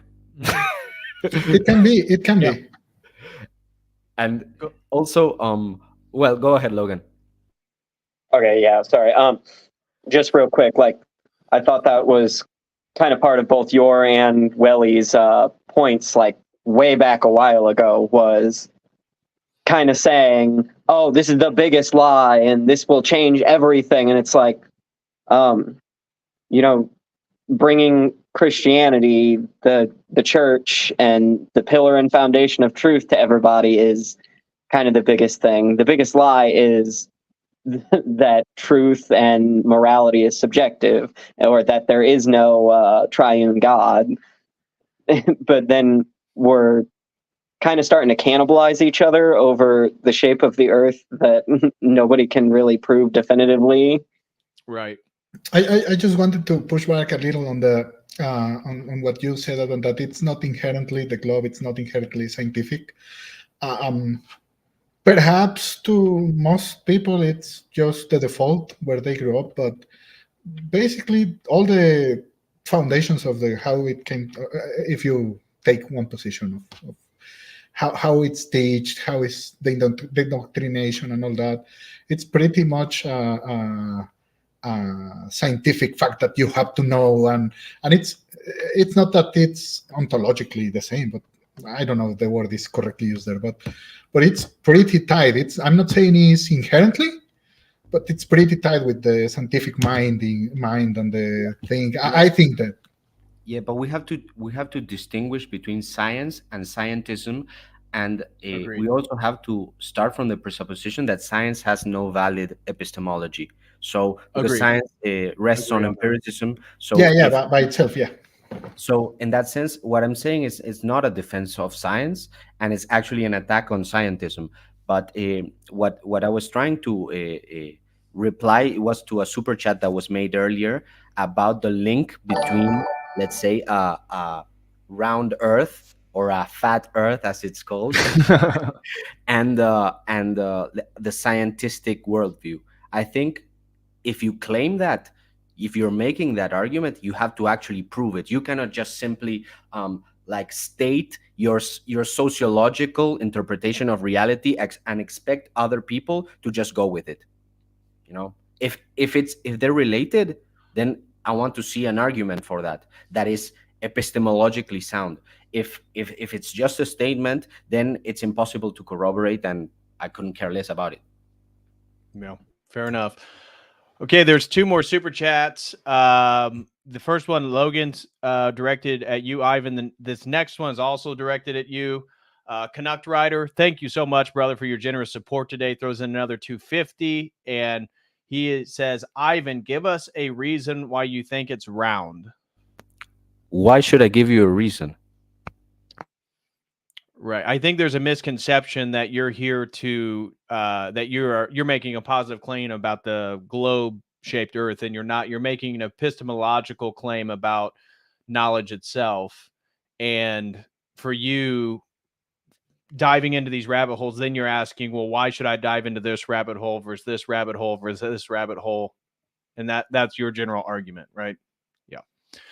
And then Canuck Rider throws in another 250 and said, Job 38:14, pull it up, DPH. I already did. Job 38:14, according to the New International Version, says the earth takes shape like clay under a seal. Its features stand out like those of a garment. Let me see what I can find in the Orthodox Study Bible. Maybe there's any claims there. So anybody want to say anything about that? I know Canuck Rider is more of the flat earth mind. But if anybody has anything they want to respond, feel free. Yeah, well, I'm you going to can find take Job any 38. kind of Bible verse out of context. You know, eye for an eye, and all of those kinds of things. Like, if you take things out of context, then you're already outside of the phronema of the Orthodox Church. So I wouldn't say it's a very Orthodox thing to pick and choose a Bible verse that you think helps you in your argument and then die on that hill. I think that it's more important for you to talk to a priest and hear him out. Maybe he's a flat earther too. You never know, man. I'm sure there's multiple Orthodox priests that just to give would you agree, Ivan, that if the standard was well, to me it sounds like, well, you grow up not thinking that way because whoever decided that. But if similar to what they were saying about 9/11 and all those things, like if you found that it was purposefully for some people, even if not everyone is doing it for the same thing, obviously, but if some people try to make this particular shape a thing that is not isolated, that it comes along with these other theories of gravity and evolution and etc., and they have a similar atheist view, and they have big influence, and they want to push that kind of ideology, and it comes through the school and all that. What I think it's, yes, when you say focus first on Christ and on the church and all that, I'm totally agree. But if you were to become aware of that, of those things, that hey, this conspiracy, they're the same people, who would know, and they promote the same things and they push all that, well, I wouldn't blame them for being curious and interesting. It's interesting how they hey, they are also the same people that push the same thing. So I wouldn't blame them for that, as long as you keep as long as it doesn't become higher than seeking Christ and all that. Well, yes. Hold on. Look at how dumb this is. The Bible was written by the controlling Freemasons. Oh boy. Somebody needs to reorient their historical timeline on that one. But so what I would say to that, well, Emmanuel, is that we have to be very careful when we're doing an interpretation of other people's motivations. I think we can know them, but at the same time, it's kind of a genetic fallacy to think that because somebody lied to you before, they will lie to you every time they speak to you. You know, sometimes they No, will tell you, correct. I'm telling you, like in like what's the word they use? Preponderance of evidence. Like when they give you not just one or just some correlation. Like when they keep giving you here and here and here, and they keep doing it, and they're the same people that give you this and this and this agenda. A repeated thing, not just isolated thing. Then at least it sounds like it should arise suspicion, right? yeah. Well, right. I will tell you my own perspective. Maybe I'm wrong about this because now you're getting into the realm of like speculation and what you think other people's motivations are.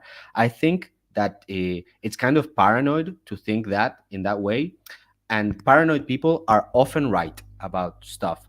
But the problem with paranoia, not only does it alienate you from your fellow man and from reality, but also it acts as a buffer for your own self. So in reality, I think these my personal opinion, and I might be wrong, is that people who are railing against around Earth and they call themselves flat earthers, they're actually seeking for boundaries, and they want to have an easy enemy to pin things onto. So saying that the conspiracy is the big enemy is actually what allows them to constitute themselves and their own identity. And I think it's a crutch. So it's a psychological crutch from my perspective. But it doesn't, in a way, paranoia cannot be proven or disproven. My whole point is that you can try to do an immanent criticism, but in the end, it's always going to be about faith, and there's no way of knowing. So, unfortunately, flat earthers will have to deal with the fact that other people will not believe them, and perhaps they shouldn't. And not because it's false or truth or whatever, it just doesn't matter to them.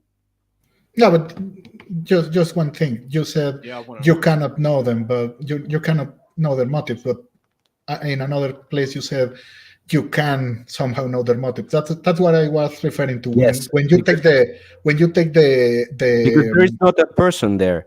One thing is a person that you know, another thing is a whole system. Yeah, that's why I was You're saying specific persons with specific agendas that show you specific plans that have very That's why I big broad said, influence. yes, I understand. That's why I said it's a genetic fallacy, because you could let's put a simple example. Maybe you have a girlfriend. That girlfriend lies to you. Does it mean that whenever she opens her mouth, she lies to you? No, I understood that.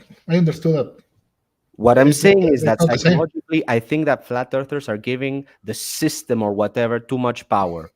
Oh no, It yeah, comes from totally. That it lends itself to this type of psyops and distrust and making it black pilled and all that. Yeah, I agree with that. What I'm trying to say is I don't blame when all of that is presented. I don't say automatically no. It may be a psyop, then I will ignore it. I would say, yeah, if you take enough care to not let it drive you, it can be interesting. It can be a thing you can analyze and all that, but I wouldn't dismiss it just for that. Well, guys, Agreed. we're going to wrap it up. I want to there's 2 super chats left. One comes from our beloved Emmanuel, threw in $5 on Dono Chat. Thank you, brother. I really appreciate that. He said, sorry, I had to take a work call. Thanks for letting me spurg. Well, we're glad that you came back for more spurging.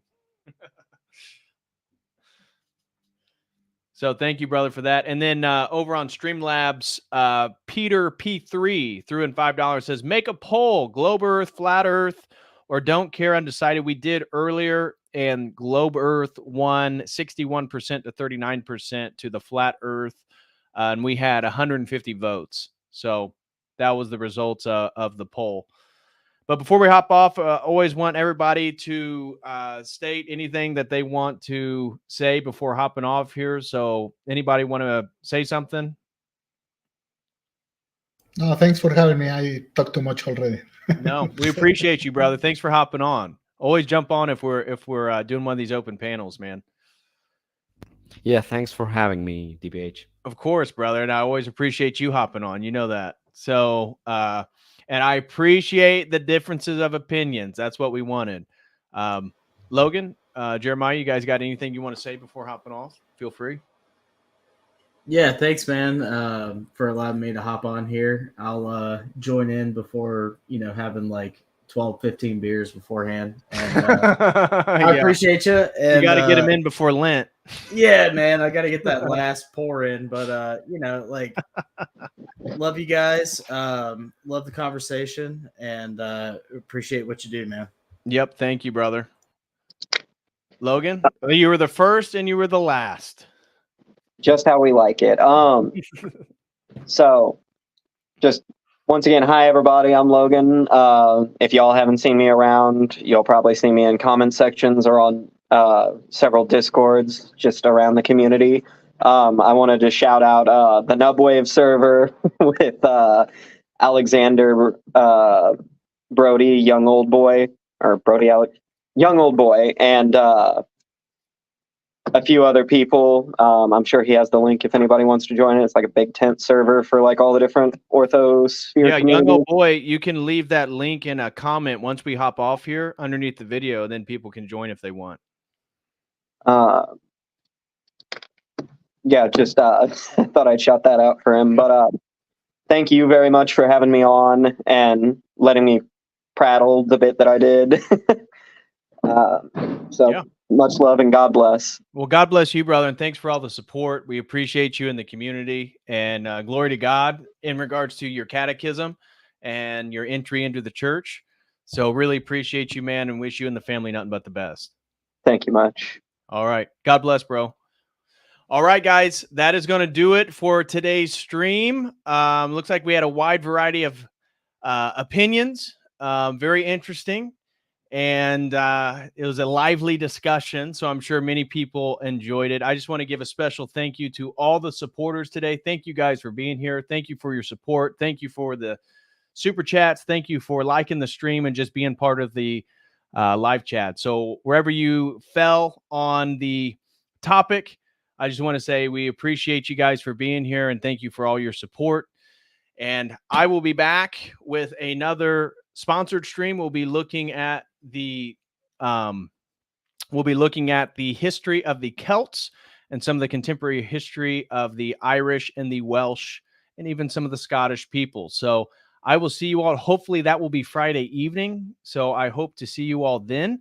God bless you all. I love you. I appreciate you guys. And I will see you next time. So as always, until then, God bless.